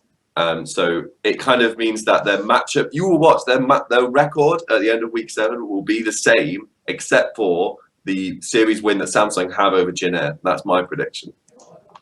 And then at the end of this entire season, you'll see they'll have very similar records, except for the series they play against each other. So in terms of actually being, this is almost like the 5th place decider is the matches they play against each other. That was the point I made in the article, which is why I hyped up in the first place. A little early to say that just because of how long Longzhu's been playing, but I think fair in general. They're pretty. I think Longzhu will improve. I think they're that team that's like, That's the dream, though. That's the optimistic dream, is that they improve. We don't know if it'll happen. heading into week 8. They should. It's like a week break, and then heading into the week 8, they'll be like, because I think there's the break because of IEM Worlds. So week 8, they'll be much better. That's what I predict. I hope See, so. As we go into Longzhu versus EM Fire, the second game of Longzhu was what really makes me like, they really can be a top 4 team. Like, they showed it in the second game. Yeah, they have And good. I realized they're playing EM Fire, and the first game went on for 55 minutes, and I said, oh yes, please stop thinking just because they did really well in that one game and close it out, does not make the rest of it worth No, watching. but that's the point. They have these like moments where they look good, and they have series where they look good and stuff like that. It just seems to be in a very limited context, which says to me it's that idea that like they're practicing with so many different lineups, the synergy's not quite there, and the teamwork's not quite there. So like if they manage to get that lineup to scrim that comp they're playing a respectable amount, and they can do quite well. So I do think that Longzhu just need to be given time. They're a well cooked stew. You've got to leave the stew on for a long time to let it all cook well. Can't leave a stew on for like an hour. It's got to be on for 12 hours at least. I do think that Longzhu will inevitably be better than Samsung and Jin Air, simply based on the players on the team. Yes. They should, but no, right. So we had another 55 or 50-plus minute game that did not end. The game that got Hippo benched. God, Yeah. so long. Yeah. So they benched Hippo out in game 2 and played what EM5 played worse. So. But then they put a mid lane sub into play. I mean, I guess putting a mid lane sub into play top lane makes more sense than putting an ADC sub into play top lane, but not that much more I know, sense. with this meta, Yeah, lane swaps, all over the they, fucking they, shop. they should just pick Hippo like Corky every game. What, Corky top lane? Like, that wouldn't work. Like, Just play Graves. Just play only Graves and nothing else. But he's been playing Nautilus and Tom Kench, so been playing if I have to see Nautilus top again, I'm just gonna. I don't even know. It's. I don't like the pick Well, at the all. best thing I'm is, so sick is of that it. you may get to see that at the last game of the first split, or the half of the split. You may see Nautilus being a target ban. Because you have EM Fire versus CJ. Jesus the only Christ. 2 teams a to power play pick. fucking It's gonna be first Nautilus. pick. You know, Hippo going with the hard counter, taking that away from Untara. You know, It's a bizarre world we live in where Nautilus becomes a power pick for the top lane. Like, You can see, for 2 you can shitty see teams. Yeah. Nautilus, Only for those 2 Maokai. teams, though. Nautilus Maokai. oh yeah, that's the best lane matchup. So back to this. I mean, is there anything really to be said out of the first game besides, holy shit, neither team had any ability to engage at all. Yeah. It's just a frustration of the meta. Like, if I was to say what I dislike about this meta, I would just play that Longzhu versus EM Fire game to like a Riot developer and go, fix this, you. Cunt. I'd say, fix this, you nice person. Because I I am will reformed. add the words for you. I'm a reformed summoner. I'm Well, not, 'cause I don't play their shit game, so You know, Um, you just switch out Rise into something useful to engage or attack and stuff, and that game could have been ended 20 minutes earlier, but somehow they want Flame to always have a scaling champion. Still, see, I would still have Flame on Scaling Champions because he just plays better that way. But how soon was the Rise pick? I don't remember. Yeah, because the Rise is the first round for LZ. They picked Porky Rise after in Italy was picked. Yeah. Korea is still considered a power picking Korea, so which makes I don't sense. feel like Rise has been doing that well, just in general as a Not pick. this week. This week he did pretty. I dog think shit. if you look at just like the Rise match history, especially in like the past couple of weeks, it just doesn't seem like it's been winning too The much, problem especially in is Korea. It's mostly bad top laners that seem to pick him, while he was doing it best in Korea when the mid laners were playing him and scaling well and destroying. I do think it's an overrated pick though right now. Like I do think that. Yeah, Well, I mean, next patch he's dead, so it's okay. We don't have. I think people are really just excited that if he can get free damage in a team fight, he can just completely and utterly Mm. obliterate so many people.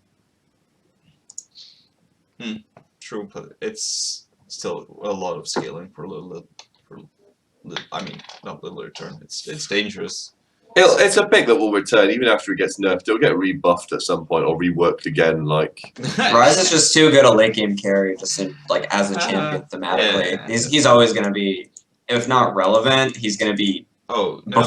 right before being relevant or right after being Next- relevant. people who played this game for a long time remember that before Rise's first remake, the one that made him like a mana intensive champion, he was a very early game champion Yeah. that was all about winning the lane. Like a really long time ago, Rise was early game. Yeah, I took like a 4-month break from like playing this game, came back and Rise was late game. I was like, what alternate universe is this I live in? Like, Rice has been the most reworked champion in the game. no, that's Kassadin, Skarner. or Skarner. Actually, maybe Skarner. Well, at least over a long period of time, those were like the early tiny reworks. Well, I think Rice got like 4 or 5 full reworks. Or Kale. Kale's got a couple reworks too, right? No, I'm not Kale, no, mistaken. a new Her ult is on the same thing, like since a new item comes out, and that makes Kale Yeah, good yeah. again, Yeah. because a new gimmicky item comes out. Kale doesn't become and do this. strong. I've doesn't seen get the way that reworked, Kale she just gets new scales. items. She gets Hurricane and she gets Devourer. She gets all this bullshit. Yeah. Move on to a topic then.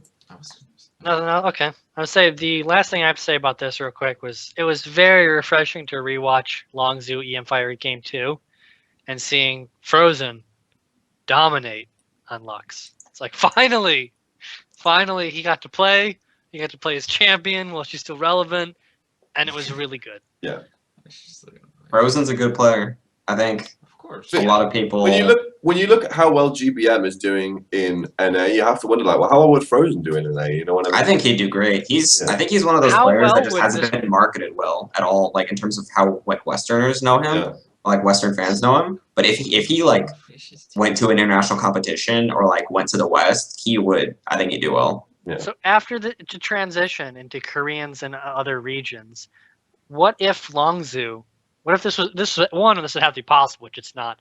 Longzhu secures their 5 players here. They're doing pretty good. They take their other 5 subs and move them to a different region. But they can't do that because of. Well, I yeah, they know. can, but But I still think that would be like another Well, like top 2 team and which NA. Well, which definitely, trio? Flame Crash No, Frozen? the entire subs. Well, I no, but yeah, understand. which like are Flame Crash and Frozen? Are we consider them the subs? The 3 that they have their 5 to work out. Say it's Flame, Crash, Frozen, Fury, and Pure work out here, and they take the Expression, they can't Chaser. take Jack, so. switch out Coco and Frozen. So Frozen and Oats, and then Yeah, Captain please. Jack and the. This is a theoretical world. Well, but it's if you put Coco into the NALCS, he would destroy everything my God. because like people don't realize like Coco is legitimately like insane. It's just that he's not being utilized correctly on this Longzhu roster. Like he's legitimately like a really fucking good player. Like we're talking about, I would say argue maybe a top 5 mid laner of all time, especially when you consider like, and we're talking like Dade in his peak, Pawn when he was in his peak, that kind of thing. Like I would put Coco as like the number 5, but the legitimately like 5th best mid laner this game's ever seen play. Maybe. I think the Maybe issue is old. Coco. I don't think he's never played an international competition before, if I'm not mistaken, right? No, he played at IEM Worlds last year. Did they? How'd they do? I don't remember that tournament. Oh no, that was the one where they lost to TSM and Oh then yeah. World Elite, if I'm not Yeah. mistaken. Yeah, they beat And I mean, in that tournament, he didn't play great. no, I mean, it's one international tournament, and it's best of ones. But the thing is, I think if you're going to be making if you're even talking about like best all time, like he's probably like easily top 5 right now in the world, or just in the past like year. Well, But during the summer split, he was number. he was insane. But I really want to see more of him against more international mid laners. I think before we can sort of decide his place in history, because he's still fairly young in terms of how long he's been playing. start of season 4. Start of season 4, yeah. It's been 2 years. Wait, no, end of season 3 because he was on Zenix for 2 splits. Yeah. Bizarrely. The Coco Den. Yeah, he was on Zenix for 2 splits. They had the season. He was joined them in season 3 summer, if I'm not mistaken. Then he played in season 4. Well, season 3 4 winter. He kind of. I know the winter team. That Zenix team was my favorite of all time. I love that team. And then he played a lot better, and then he progressed, and then he joined CJ Entus. So he joined Zenix in January of 2013, but I don't think they played in an OGN until summer. Yeah, they didn't. So yeah, I mean, I guess technically season 3. He's been around for a little while. He has, and that's why it's kind of a shame that he hasn't played in too many international tournaments, considering. He's got a good chance to make it this year, though. That Longzhu's got team could be still really good. And if you had to pick one team that would just like go off randomly and just start crushing everything, it would be that Longzhu lineup. Like Yeah. Yeah, If absolutely. they hit a stride and they could do it, what is it? They weren't Coup at the time. They were GE Tigers in the spring last year. Yeah. Gee. And they just kind of went off crazy. And I could see that with just the sheer strength of the players. If they got into a meta that really fit them, they would just tear through everyone. Like even though I think KT right now is the Except better maybe team, Coup. even though I'd say Nice. KT right now is a better team, I would say that Longzhu are more likely to win this season of LCK than KT are because No. I can't. No, it's too soon. They're not gonna. This season? No, I would agree. summer maybe, not this season. I would agree with that only because I don't really see KT winning the split. That's what at I all. mean, I like, think I can't- there's no chance Well, they're no. But I gonna think KT or Rocks. KT is gonna end higher than Longzhu. No, I think right. Okay, so KT will probably end higher than Longzhu, but KT have almost like a no chance to win, whereas Longzhu have a chance of them going mental and winning. That's what I'm saying. I If think there's a change in the meta and they depends. go mental, there's a super small percentage chance. And there's a lot of outside factors, but I would take that bet that there's a Longzhu winning over KT. I would take that. Not going farther in the playoffs, but they have a better chance of winning it. That's the thing is, I Kinda feel like like universe Longzhu's system. taking this whole split as sort of like an experimentation Yeah. split. yeah. They want to just take it just to figure out which 5 are going to be playing in summer.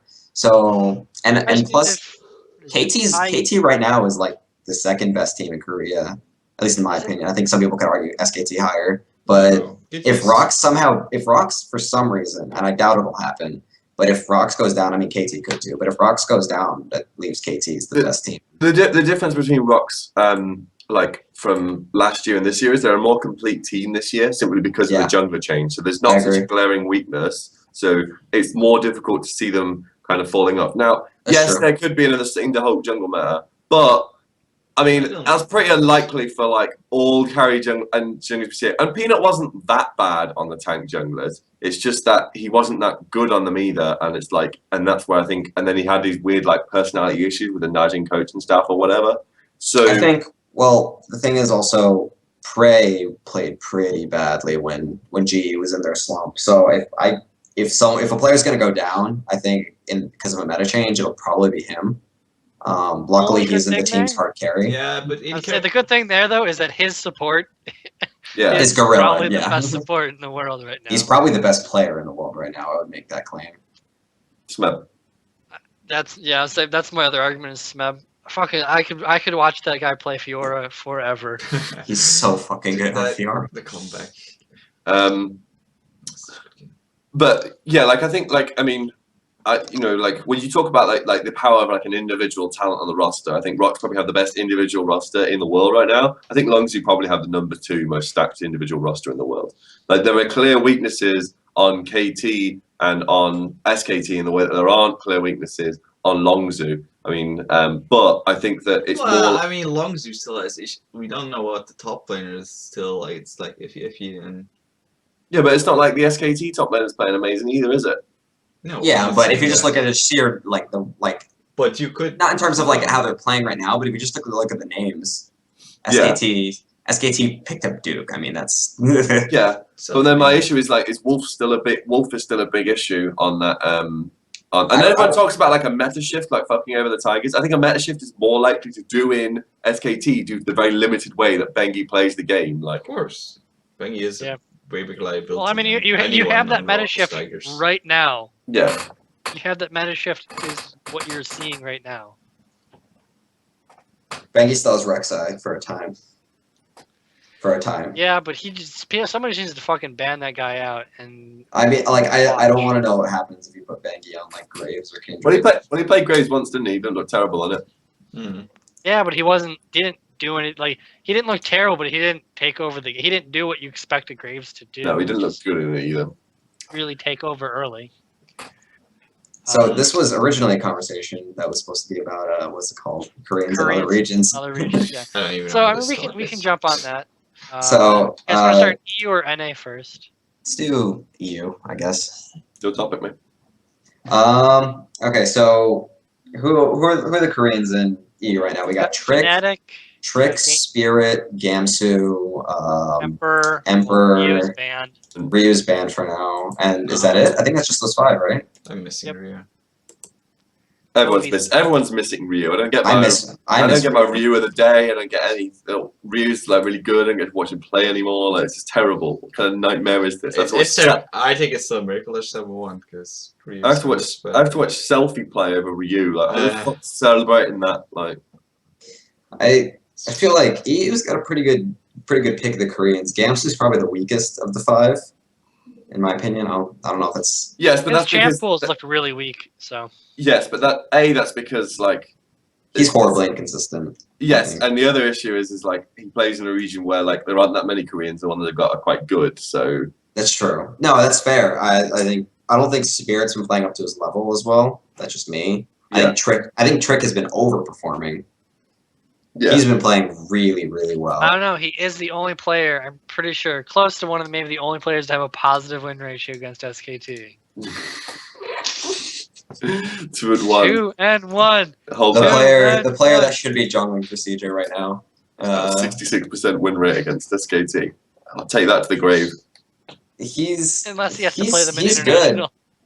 I'm worried that G2 just like as a team doesn't have the roster strength to keep it up. Kikis is gonna fucking. Yeah, that's what I'm worried about. Is mainly Kikis. I think the The rest of the roster is moment pretty good. he cannot just go on a tank and do something, just be a tank. Yeah. That team is just. Some of their games have been pretty sloppy too. I don't know who shot calls for that team. I would assume it's Kikis, but Let's it's. kick us, please God, no. I think Trick and Ember have been playing well though. Yeah, Brooks as well. Brooks is pretty decent. I like the idea of Emperor playing well because, like, when we think about Emperor, he's quite an aggressive AD carry. He's quite like lane dominant. He's one of those players where I actually think that he would do well in a foreign region. It's one of those like, well, why didn't he do well before then? You know what I mean? Like, why is he only really playing well now? But Oh, he was pretty good at the end of when he A, was. a little bit. He had some positioning mistakes, I would But- say, like but- Tristana just jumping into the. But a lot of the EU AD carries are really highly regarding Emperor right now, and like saying he's like tearing up scrims and stuff like that. So I can see it. My issue with Emperor is that he is still known for bombing out of Brazil. well, you can't hold that. I mean, so did Winged. So Yeah. did pretty much every Korean. Yeah, but I don't hold So did high. Crown. I don't really hold. So did Winged in so high did regard. Suno, and I mean that's why we don't talk about Suno anymore. Yeah. But I think that like if there was a like it was probably the most like kind of like what's the word you know, roster change. It was seen as like a bad thing for GT to do, to pick up Emperor. It was like, why are you picking up Emperor? Like there's The only AD carry was Jessis. Yeah. I don't think that was a bad move. but, like he's played really really well in Europe. So like But for I haters, like G2 when I heard the lineup, except Kickers. But whatever. I like their lineup right now. I think if they could get an upgrade in top lane, like Talking about perhaps Sniper. Extinct, maybe if he decided to go back Okay. to top lane. no, well, Uh, he's I don't know what the fuck's going on there. Like he Yeah, I don't- retires, I he don't- comes back, and then Edward announced that he doesn't want to play for, and then Edward doesn't even play for Rocket, even if the visa issues are fixed. Like, I don't even know anymore. Point Well, is, that Rocket team is. I wish Yeah. G2 had like a really solid top laner. Kikis hasn't sold me at all. Can't wait for the top lane Shaco. So that's what I'm looking forward to. Top lane TF with Smite. Yes. top lane Udyr. Oh god. That would be That's okay. actually- that Speaking of was- Udyr, there was a speaking of time- Udyr, trick on his Yeah. Udyr. Thoughts? I did not watch the game. That It was bad. It was. I think he got first blood though, if I'm not mistaken. yeah, he had like that one team fight where he managed to kill 2 people, and then that was it. Yeah. Like, Oh like- yeah, I do remember that. Yeah. Trick 2G. I'm pretty sure he actually did it for the meme. Like, Yeah. there's no other reason. I think he's the only one that's picked it so far this season. That was the game they lost, right? Yeah, that was the only one they lost to HGK. I saw Kikis Lulu, and I was like, and next. Oh yeah. I do find it funny that when you look at the EU LCS standings, the 3 of the top 4 teams all have Koreans on the roster. Like, I do find that quite funny, really. I think the issue EU does have an issue right now with just like mechanical players, which is a nice hole that Perks has kind of filled, and especially with the slide that Origins had recently, I feel like the My fact that issue- you can just automatically pick up like these players that are just more skilled in like these areas Yeah. kind of helps. I wouldn't say it's just like a skill issue. I'd say they have skill. It's just diversified into multiple teams where you have Yeah. certain teams that are at the bottom that are holding on to like 1, maybe 2 quality players, and everyone else is just straight up not good. The When you- bottom 4 teams are awful. When Like, you talk about like what role do you want an import to fill on a team, the best time to pick an import is when you've got a solid foundation for a team. You're just missing like something that's going to kind of take you over the edge. So then you take a Korean player and you put him in, and then he performs really well in his single role, and then your foundation is able to kind of play around this sort of like this Korean, and that's what kind of propels your team. I think that's when you find that when you try and use a Korean as the foundation for your team, and then try and let your residents like carry. I think that's where you will find that will be problems. But it's like if you can't find a good AD carry, get a Korean AD carry. You know what I mean? If you can't find a good top laner, get a Korean top laner, because there's like a benchmark of skill you're going to find there. Like if you go across the NALCS, I mean, I don't believe too much and rate stats too highly, but if you look at like the mid laners stats in the NALCS, There are certain Pyrian, stats. yeah, Pyrian, GBM, Huhi, and there's another Korean mid laner in NA that I'm Please don't forgetting say about. Huhi. Um, Remove Huhi from that list. no, because this is the But point. he's Like, French, don't you know? you don't think that those 3 Korean mid laners. There's one I'm forgetting. Oh wait, no, wait, sorry. So those 3 Korean. Pearson. Yeah. No, sorry. Those 3 mid laners are like statistically, objectively the best mid laners in the NALCS right now. When you look at like how much damage they deal, how much the total damage of the team they deal based on how much gold they take, those are the best. Like GBM's far ahead of the pack. I think it's like 30% of all of NRG's damage. That's pretty It does that on the 22% gold budget. Like he's out of his mind right now. Like so statistically, Koreans are always very good. The issue with them is like obviously the synergy issues. Trying to get them onto the same page as your players and whatnot. But statistically, they always perform well on teams. Language and food are the other ones. Yes. Yeah. So is GBM the best player in the West right now? Yes. I say think before we so. jump over to NA though, I would say the interesting thing about EU is that unlike in NA, you really can only have 2 because none of them have been really there long enough to Yeah. become residents. Where with NA, you're seeing a shift of like imports that are already becoming residents, and you're gonna see multiple Koreans where you have 3, maybe 4 on one team. Yeah. I mean, it's not. It's very interesting. It's not so much of an issue in Europe, just because of Europe uses less imports than Korea does, than NA does anyway. So it's not like, I mean, like the only Korean that's like can become a resident in Europe at the start of season 7 is Ryu, and he plays on the team. He's the only import on his team. You know what I mean? and they're still winning games even without him. Yeah. But so it's not like you're going to see a full Korean lineup in Europe anytime soon. But at the start of season 7, Impact becomes a resident. Rush. Fuji becomes a resident. Yeah, Rush becomes a resident. Like loads of players become residents. So you could legitimately see like a full Korean lineup in NA at the start of season 7. I think it'll happen. The only issue is there isn't a support player in NA who can become a resident. I mean, maybe Lustboy decides to unretire. Well, so That'd be weird, Bishu? but it could happen. No. not a real Korean. So, I mean, him, let's- him and Conquan sitting in the not real Korean pile. If you ever followed StarCraft 2, there was a joke around StarCraft 2 that like Koreans were better than NA Koreans. No, I've heard that. It was just an extension of Korea is better than NA. And they were like, well, who's the most Korean? And they were like, oh, that's Kim Jong-un, the leader of North Korea. It's the most Korean imaginable. But a lot of these NA Koreans will become residents. So you will see like a full Korean up. And then that's not even talking about China, which will legitimately see full Korean lineup start as soon as No, we won't. Oh, why? I mean, the the thing with China thing is, what hurts me is that Insect is probably going to be replacing MLXG next split. Yeah, that's Because see, he might be, but I heard that there's a chance that Tencent will extend the requirement to be even another split Tencent with the longer, clutch. so that this is why I don't think there's ever going to be a full Korean lineup in China, is because I think Tencent will just continue to extend the border I mean, maybe. further and further and be like, nah, you only get 2. But no, you see that's the issue is are Tencent allowed to? Because A, Riot has quite a lot of Yes. control of the LPL right now, and B, Tencent 100% owns No. Riot. They Yeah. can do it. Isn't it like 99%? Isn't that like 100? No, they It's bought the close. one. They bought the. Oh, rest. they bought the 1%.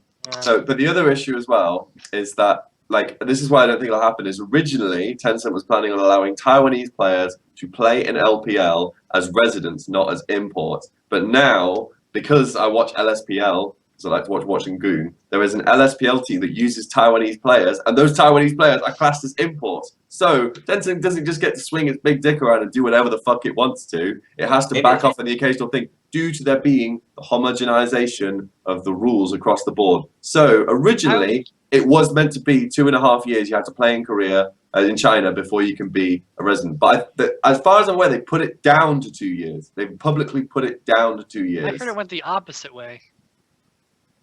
Well, I mean, we'll find out. We'll It'll be find sad out. to see if MLXG is gone. But yeah, that is true, because to see a Chinese person have to say Taiwan as an import Yeah. is pretty fucking funny. Yeah, so that's my so I do think you will see like these full Korean rosters that like backdoored, gone around the resident requirement happen. Are there any Chinese players that haven't been in Korea? Any Korean players that haven't been in China for like a year outside of Yeah. Lauren? Tank, who Tank, might be getting the Tom, bench. Easy.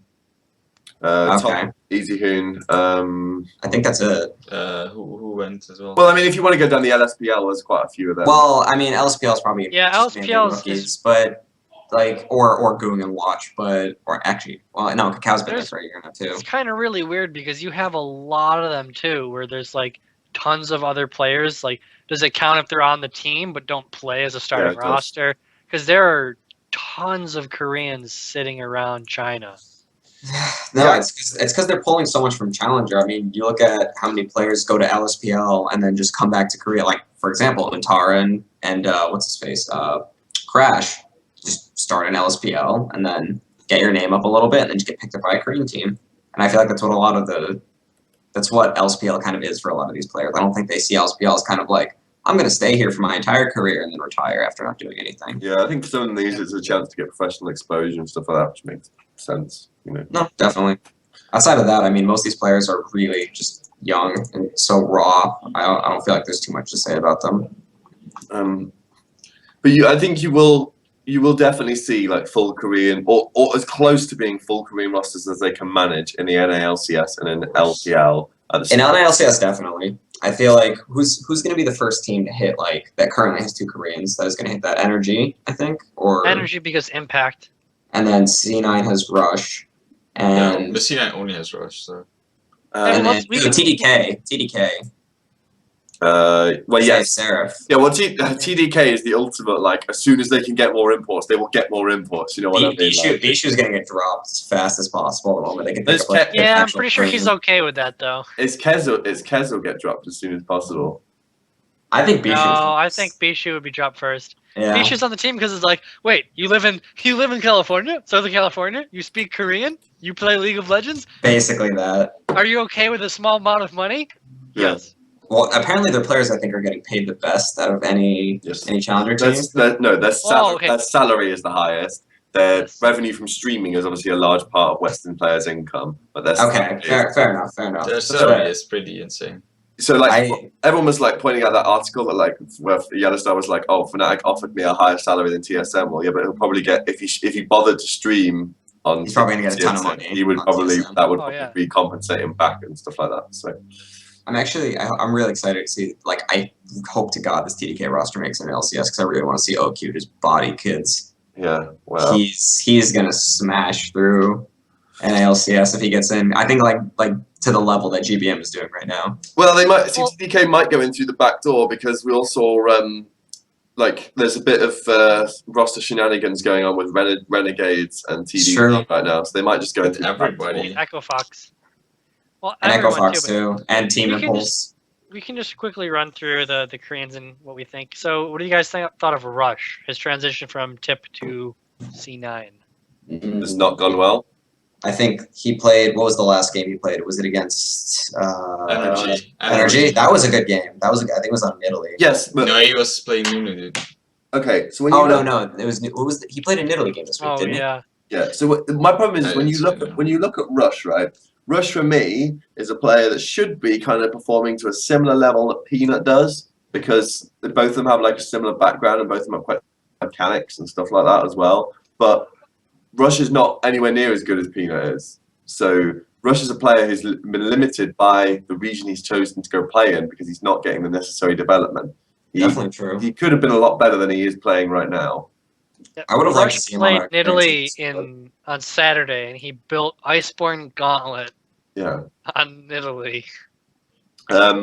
Like I think that you will find that a lot of Rush is a good player and he's fun to watch, but he could be so much better. That's why I get annoyed when I watch Rush. I also don't think that Cloud9 adding Rush was a good idea because I don't think he's the kind of jungler that fits their ethos as a team. which is funny because he said that he was like, oh, Cloud9 typically has their jungler do whatever he wants, and that's the Oh, kind yeah. of jungler I want to be.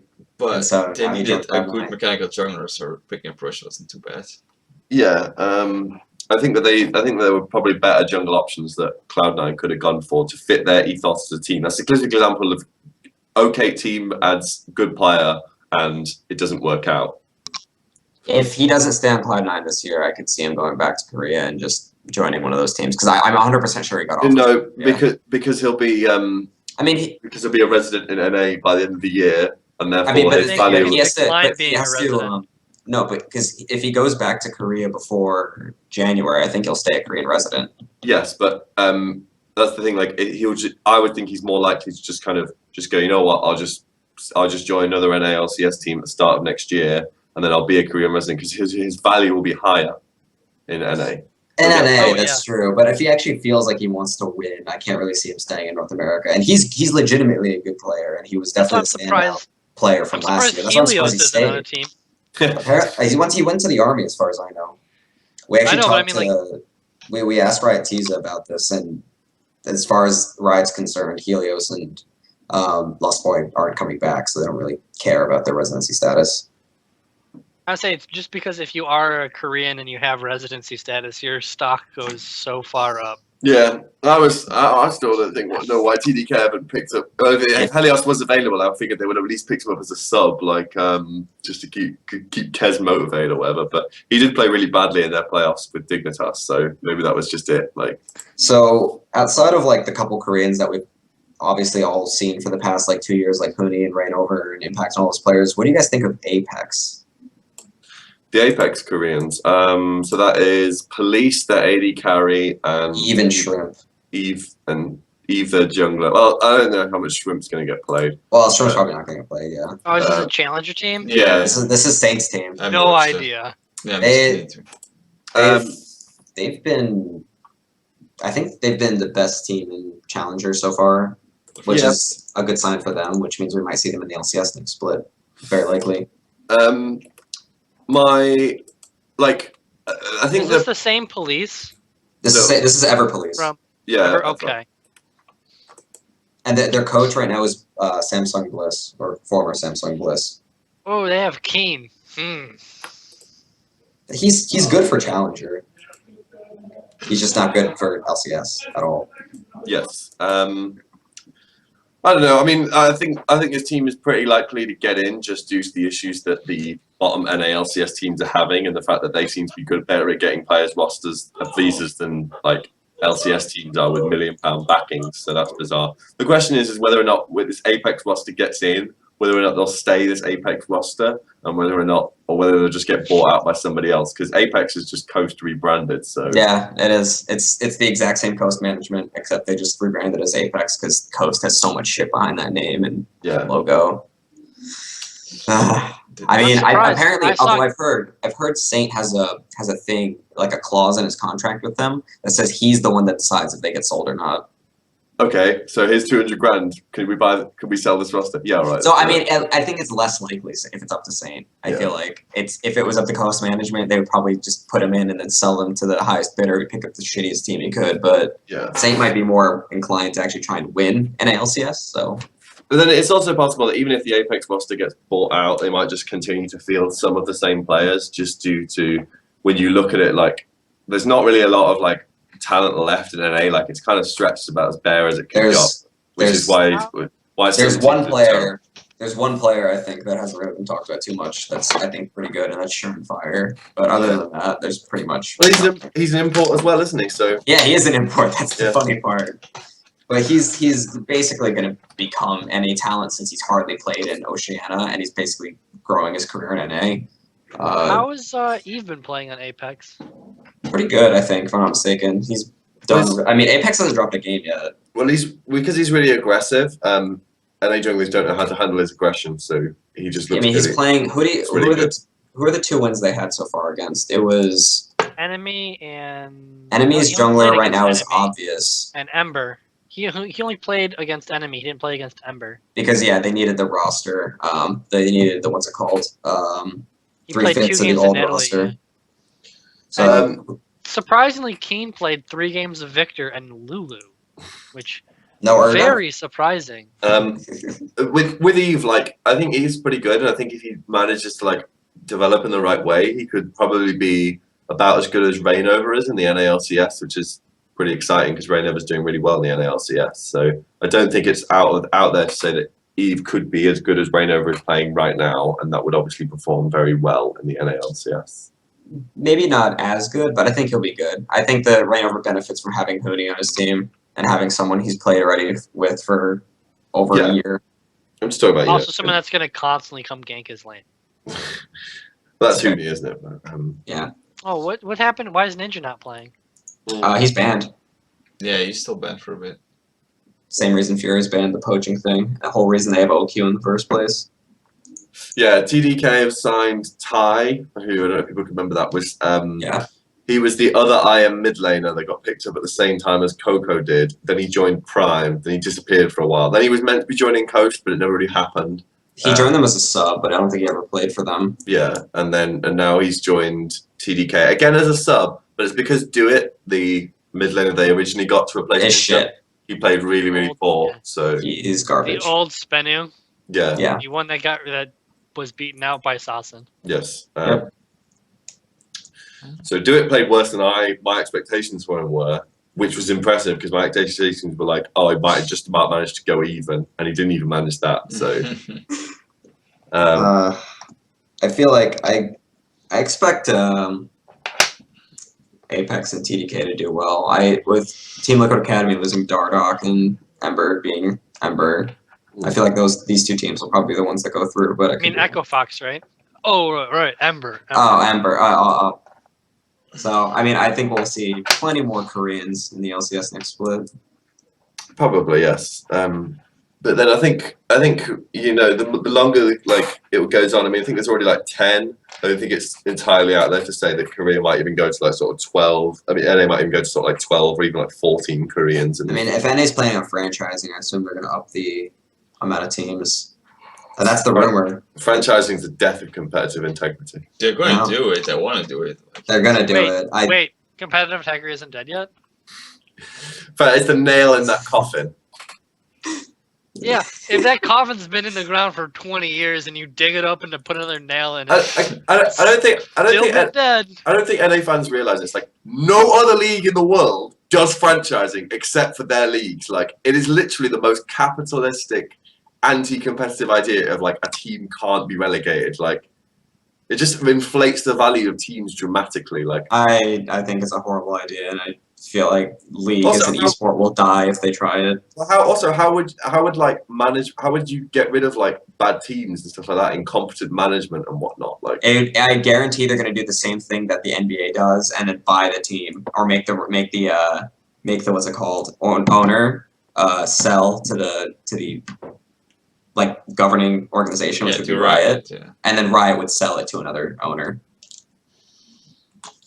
it's the only way I can think, but yeah, it's I don't know. This idea of franchising is not something you should be proud of or enthusiastic about. I guess the idea is to like try and artificially grow the game by sort of providing stability to owners and sponsors that would make endemic sponsors want to. And is it endemic or non-endemic? But basically, the big ones, you know, when it's talking about like Coke or Nike and stuff like that, want to I sponsor believe it's esports teams. non. Yeah, so you want like non-endemic sponsors to invest in things, but I don't think that's actually the way you do it. I think because that just I think that takes away a lot of excitement. Like for me, relegation matches, so like it's like a highlight of the year. They're fun. I mean, I don't think they're good, but they're fun. They're thematically enjoyable. I at can. least. I'll accept that aspect of it because they sure as shit are not good. Never No, forget Millennium versus Nip. I'm not saying they're like a really high level, like sort of enjoyable series. I'm just saying like because there's so much on the line, like it's literally players are literally playing for their careers. Like that's pretty exciting kind of thing. Like That's the thing that was even worse is the fact that it's just one best of 5. If it was like a mini tournament where well, that's the thing they've changed. put all the teams together and you have them play Wait, through a That's what they're doing now, though. They've They changed. are? Oh, thank God. So They're yeah. it's like best of So three. there's no auto relegation? No, Nope. they've got rid of that. It's best of Which three, is- best of 3 round robin, and at the end of it, they take the top 2 teams from Challenger and the bottom 2 teams from LCS, and then they fight it out. It should really be the top 3 teams from Challenger and the bottom 3 teams from LCS, Yeah. but I for some agree. reason, because the 7th spot alone is already anticlimactic enough. Like, oh, you don't get into playoffs, but you don't get relegated either. Like, Hey, you already heard it. Monty going, Renegades shooting for number 7. That's Yeah. That's well, now their they goal. now they can shoot for number 8. Like, but yeah, they've changed it now so that it's now like you know how it is in Korea, like there's not an auto relegation. The team kind of like although last time they did like they just played like 1 best of 3 against each other and that decided it. But they've now it's like a whole mini tournament basically. So about That's the way it should be. best of 3 round robin, I believe. It's very similar to the system that the LPL uses, except the LPL has auto promotion, not and then there's a limited number of spots for the LPL teams and the Yeah, top you can only LPL. Yeah, 2 teams get auto promoted, and then the No, it's just one now. It's just one team that gets auto promoted. okay, now. One They team changed was- it. It They was changed it 2. again. It used to be 2 last right? year, but they changed it and to then it 1 was this year. the next 6 LSPL teams and the 2 remaining It's LPL. no, it was Oh, 4 and 4, 4 and LSPL 4, teams and 4 LPL teams, but they changed it completely now. It's like really weird. Kelsey wrote Of an course, article on it. of course, I don't China. remember the Change system. Change everything once you have it set up pretty well. Just change places. well, this is the there's also the very real chance that Watch and Goon might get into the LPL. They're playing really well right That's- now. That's scary. This is the world we live in, Look, like they're Scary playing. we live in. where That's- Watch can Yeah. go somewhere just to get bank, and apparently he's like, "Oh, I'm good again." My nightmare is Watch beating out Cacao for the He's already for done the that. final spot. For like He's already- no, but just the final spot. You know, He they're played- both fighting it out. Watch and Goon played 1U, Cacao's new LSPL team, and rocked them. Like, Was Cacao Who the hell playing? is- yeah, he played. Who the hell is even on that team though? Well, on 1U. Having flashbacks. Wan Yu's roster is Yu, a Chinese top laner, Kakao on jungle, Poems on mid Who lane, the fuck is Sleek? Sleek is their Korean AD carry, and Max on support. But I think they played Seok 1 on support in the game that I watched them.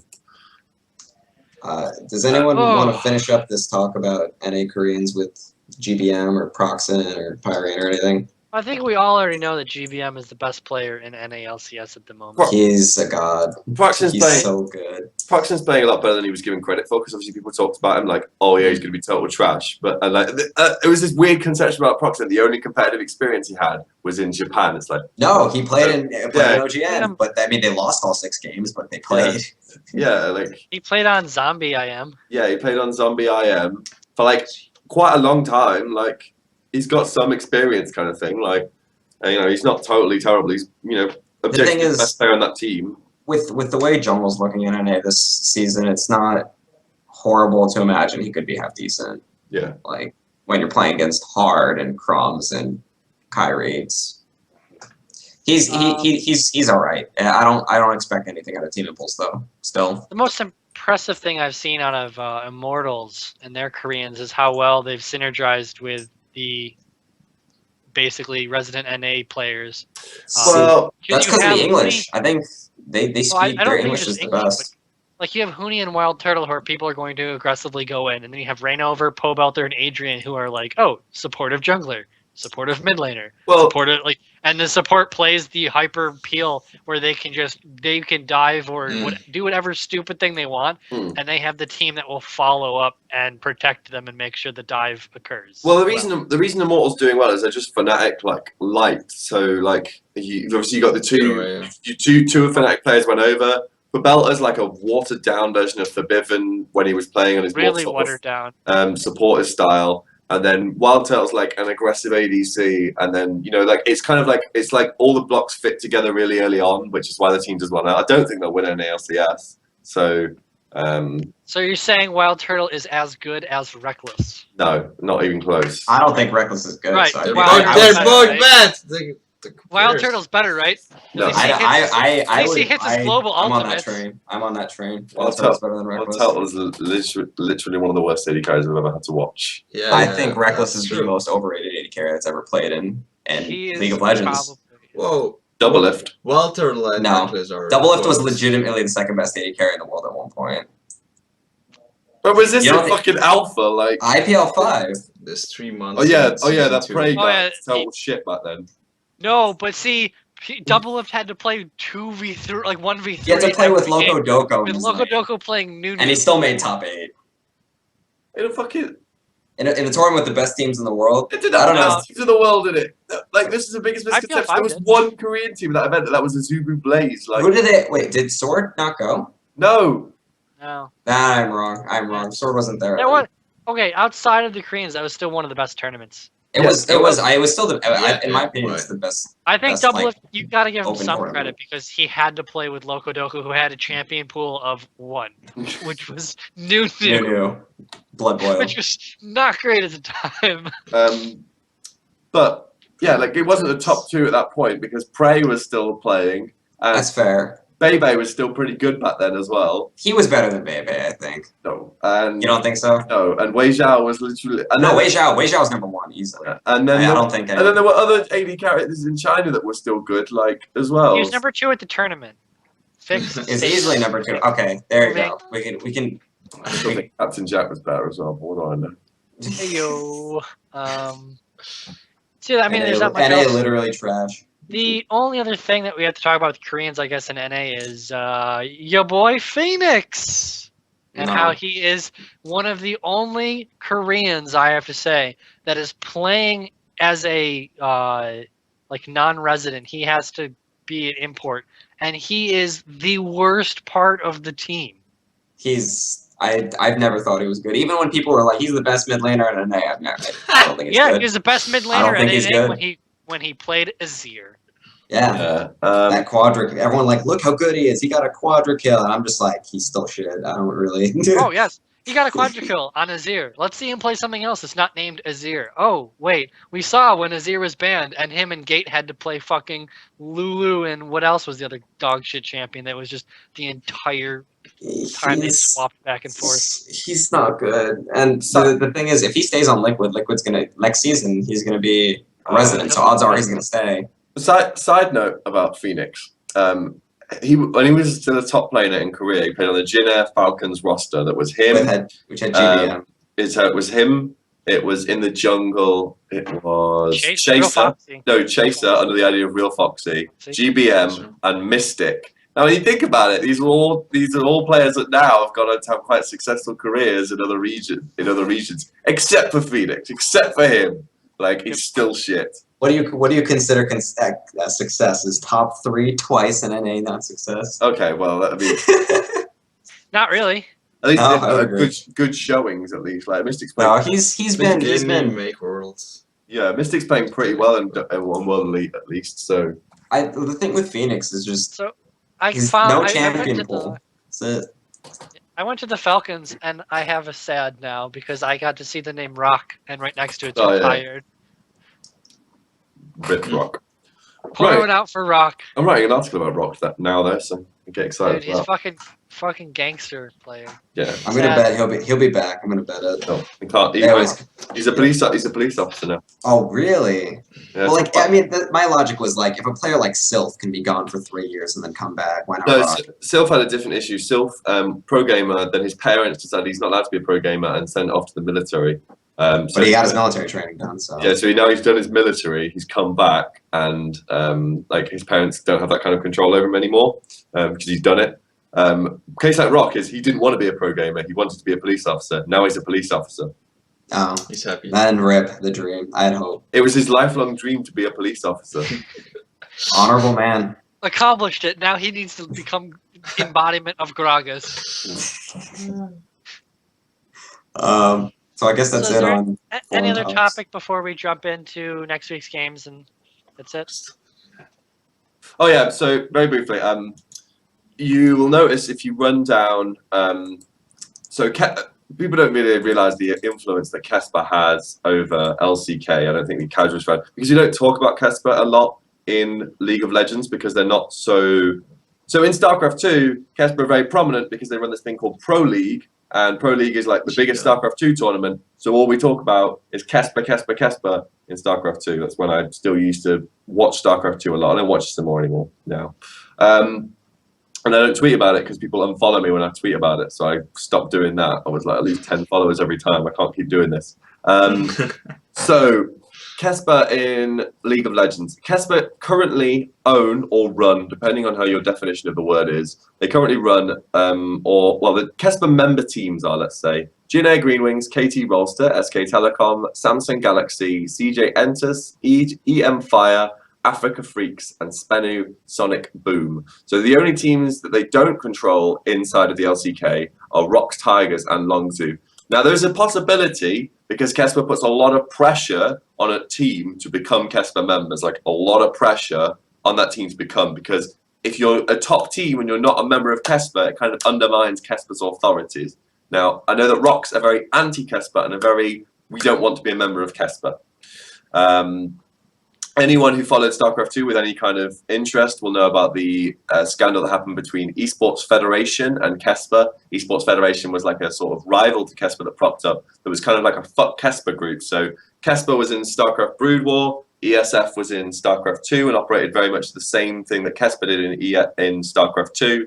They had like Incredible Miracle at the time, StarTale, Prime, a couple of other teams, and they had GSTL, which was Global StarCraft Team League, which undermined Pro League relevance as a league.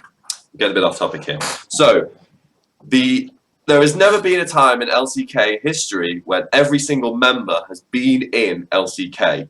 Then we got very close one time when there were 7 out of the 8 Casper teams managed to get both of their League of Legends squads into LCK, but Prime, who were a Casper member, didn't manage to.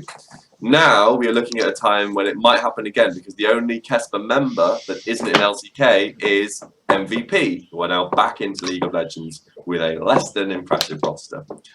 I believe that if you read the original Kesper statement where they said they were operating an 8-team league because that was the amount of sponsors that allowed for an 8-team league. They only had enough sponsors to facilitate an 8-team league. So that's why they set up an 8-team league. Then they increased it to 10 teams when they saw the possibility for more sponsors to get involved. So that's when we saw Red Bulls, Anarchy, and Spenu get into the LCK. If you look at it now, based on the fact that there's MVP and EVER, I think that it's at least somewhat likely that Kesper will increase the number of slots in LCK to 12, and you will see LCK become a 12-team league. No one's announced anything. I don't have any kind of inside information to tell you this. This is just based on things I observed and following Kesper for a number of years, because I'm actually quite pro Kesper, which is unusual for someone who follows esports. I think Kesper generally do a pretty good job. Although sometimes you could argue they're kind of pointless. They do generally do a pretty good job in terms of like monitoring esports and controlling it and stuff like that. So if you were going to have a global body that looked over your game, I'd much prefer Kesper over Lace, for example, that's in China. So it makes sense if Kesper were going to increase the number of slots in LCK to 12, that they would do it at the start of the summer, because it's a year ago since they last increased the number of slots.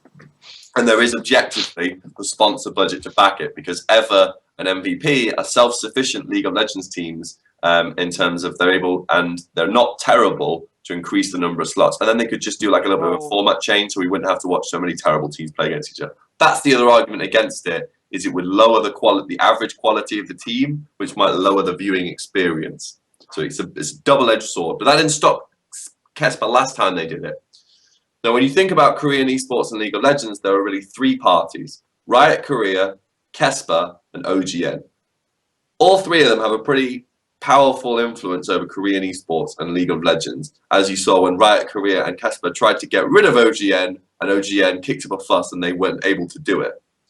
So I think if Kesper says, look, we let you broadcast all these LCK matches, OGN, increase the number of slots. I don't think OGN can say no. You know, it'd be great. They don't need to change the format. They can give all the shit games to the other broadcaster. Boom. Solved. That broadcaster can broadcast MVP Spenu, MVP Empire, Anarchy Empire. Anything below 7, you can have it. Yeah, so I think that it's at least somewhat likely, especially when you think the LPL has 12 professional teams as well, that you will see LCK increase to 12 teams. Yeah, but we could run down there and be like, how many teams in China are legitimate? Look, there's Team Wii and Masters 3, so that's one team. You have the issue, I'd say, with that aspect of it, that you kind of have a couple of those that are literally one team, except they do this a lot. They wink at you and go, yeah, It's 2 teams. one team.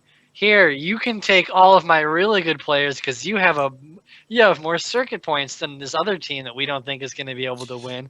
This seems completely relevant. And well, I mean that's the thing in China. Like, I mean, apparently OMG and Royal Club are owned by the same guy, and you know there's a lot of convoluted ownership in China. But and IG owner now owns the broadcast.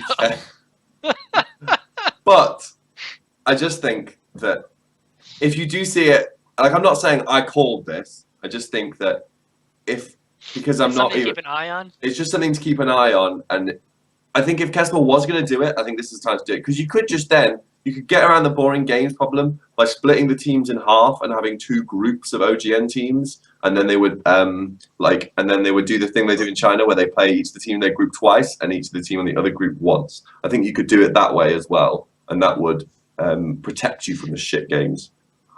A bit. I don't know. The issue with that is that you don't get to watch like EDG, QG twice.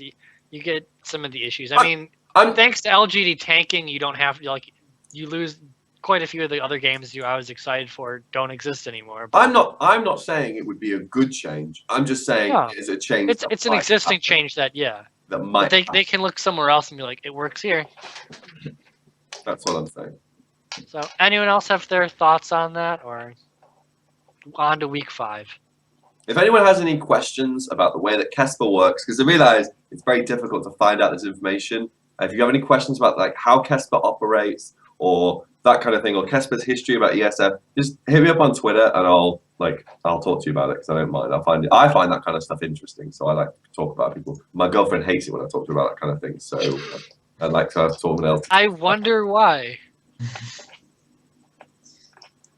So, Oh, moving on. Oh, I Yeah. tell you what, the fans of this broadcast are like this. This is the birthday card my girlfriend got me for my birthday, and look who that is in the bottom corner. Mhm. That's Is that gorilla right next to him, or is No. it Peen? No, Okay. that's just a generic hamster. It's not- Oh, okay. It would have um, been funny if it was Gorilla or Oki. but that is Okay. that is Peanut because the card is the 24 things in my life. The Peanut is on there, so Peanut is 1/24 of my life according to my girlfriend. That's how much I talk about him. Just It's someone not, who does it's not enough, clearly. does not quite care. Where's Watch? It's Wow. not like my girlfriend doesn't care about like League of Legends. She doesn't care about video games at all. She doesn't even. She never played a video game in her whole damn life, and that's how much I talk about him. I'm So like, it's like on the third date, like you know about this guy called Peanut. He's insane. Like, got a problem. I'm surprised Watch wasn't brought up. He Oh. truly has been eclipsed. I mean, he signed a piece of paper or something. He signed your name somewhere or something for you. I have 120 pictures of Watch on my computer. Do not question my dedication to Watch. Oh, you. So, moving on, we have next week's matches, which are only 4, only Friday and Saturday, due to the Lunar New Year. As of that was still Yesterday? technically today for us. Is it still today for us? It's the 8th, yeah. Yeah, it's Yeah. also for you. So sorry, Peter, and I think Sam. Yeah, Sam, you're no longer in the news. No, so. no, it's There's only an hour difference between me and Peter. yeah. It's not that long of a difference. I was looking at my clock and I had to move it over. I didn't know it was this late. So we now have LZ Spenu, hype. LZ better again, win 2-0, or else it's gonna be the same shit we had to go over today. Of wow, that was pretty fucking disappointing. Yep. So yeah, LZ. Spinner won't win. Yeah, if it was LZ should win 2-0. That's all I'll say. Even if they're 15-minute games, they should still win them. Yeah. We then have wow, these are all pretty stompy, except for the last one. Hooray! We have Rocks Tigers versus EM Fire, which Oh yeah. over under on 50 minutes total being played for these two games, unless they try to style. But I don't think EM Fire even has the ability to really stop Rocks from styling simply because of the mismatchup of top lane. I'm gonna go under. If Smet is playing against Roach or Hippo, it's not gonna be. The fact that I even have to say that is just too much for me. But I don't think this series won't be close. We have a battle of the bad, CJ versus Africa. Oh, CJ can pick up another win, maybe. CJ 2-1. See, the issue is I'm not sold on Sky, and I feel like Mickey might. Oh, Sky's horrible. I might be able to just imagine Mickey snowballing a game or two. So I'm gonna go 2-1 CJ. Yeah. See, I'd say Africa because I think that they're not going to be able to ban out Callista and Mickey's basically champion pool. So I think one of the two of those are going to fall through, and they're going to be able to carry from that. Because Songyun can play Callista, can't play much else, but can play Callista. Yeah, I feel like. Oh, continue. I also think Africa should. I mean, it's just like CJ only wins with one strategy. I think Africa has enough has enough diversity with Mickey to win. They get Songyun on a decent enough champion. I feel like Kramer and Mad Life might just go in on Sangyun and Snowflower. They've been playing really, really damn well recently. So CJ enters like the only team in Korea that properly plays around their bot lane and relies on their AD carries hard carry every game now. it's impressive what Kramer's done, considering he was considered such a shitter at Worlds and just in general in Taiwan, and now he's really fucking good. So this has been the league of Taiwanese AD carries returning to Korea because obviously Stitch used to play in Taiwan, Guga used to play in Taiwan, and Kramer used to play in Taiwan. If you were LMS AD carry, you had a big offer from an OGN team. Like Think about it that way. Yeah, one of them had to come back as a support. Yeah. So then we have the obvious, clear game of the week: SKT KT, the Telecom Wars. Oh, interesting. I would say much diminished Telecom Wars, but still Telecom Wars. Mm-hmm. I think it'll be 2-1 to KT. Ooh. Any reasoning behind that? I think that KT right now have better teamwork across the board, and I think they play more on the same page. I think they've looked more what's the word? Reliable and consistent as well. SKT have had some really bad lows, and I think that Duke is a really good top laner. Don't get me wrong, but I think that like Arrow as an AD carry has kind of stepped up in a way as well. So I don't think that like the only way I think SKT can win these games is because Edge is pretty good in them. Not Edge, sorry. Edge. That's Edge. Fly. Fly, sorry. Edge and Fly look even similar, so I get mixed up in that aspect. But I think that Edge is pretty good in the laning phase, so I don't think Faker will be able to snowball. I think Faker was more likely to be able to snowball it against Kuro than he was against Fly as a mid laner. And I think that like KT's bottom lane, while it's not as good as the Rock's bottom lane, I think that SKT wasn't like SKT bottom lane is not particularly good in the laning phase either. So I think that like SKT have almost less win conditions just due to the difference in style between Rocks and SKT. I will probably write a long article about it where I'll go through all my reasoning and stuff like that. So I mean, I'll have to sit down and collect those thoughts. But I just think, if I was to put money in anything, I would be like 2-1 to KT Rolster, just because I think KT have more win conditions. I think like someday we'll be able to go off in the same way that Smeb was able to go off, and that Score is playing like really, really well right now as well. Legitimately, maybe the best jungler in Korea, if not top 2. Edge is a pretty solid rock for that team. Fly, dude, Fly. Edge was last year. Sorry, Fly. Arrow looks better than he did last year, and they played Ignore in the last games. That gives me hope that they'll play Ignore in this series as well. I think if KT play Hachani, then that would probably be SKT. That would probably change it. You had my 2-1 differential. 2-1, I would say KT if they play Ignore.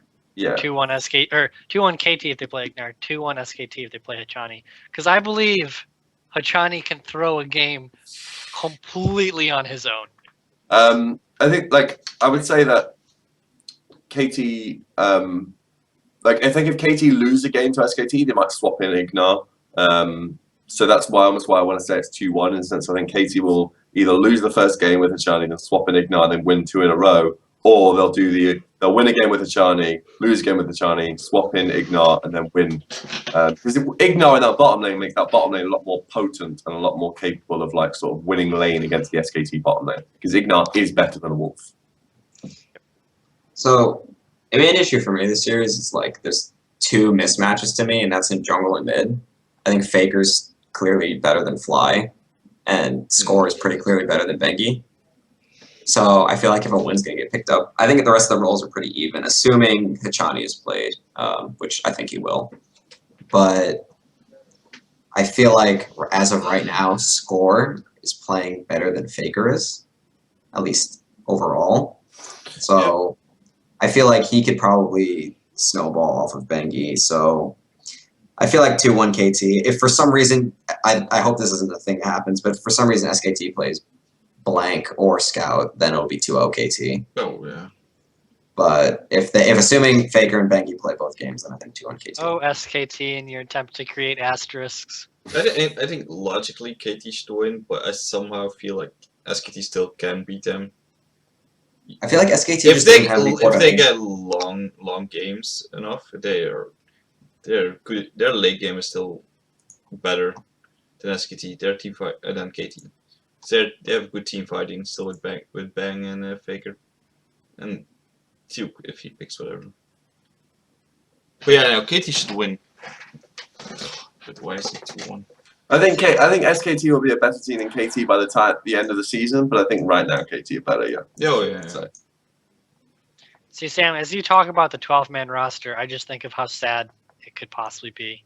Because we already have, there's only 4 games being played this week, and 3 of them are pretty bad. And if you add 2 more teams and you split them and you split the best teams, you're really only going to have like 6 matches that are interesting. Or Yeah. 6. And it's going to be really even more But then sad. OGN was most exciting when it had 4 groups. So Yeah, it was When very it had exciting. sister teams, yeah. It was the most exciting when group stage lasted 3 weeks. yeah, rather than We're almost on our 2nd group stage. yeah. Yay! Oh well. So I think that's about it. Thanks for coming on, Alex. Thanks for having me. Again, shout out to Esportspedia. Pretty much the only way I can really prepare for games.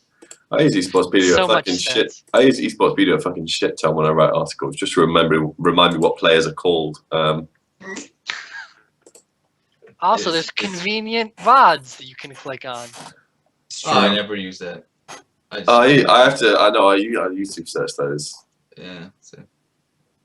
Brings you right to LOL event VODs, the better version of VODs to great. Okay, I think that's enough of sponsors. Fake sponsors we can create. Thanks for the show. Shout out to ESPN. See you later.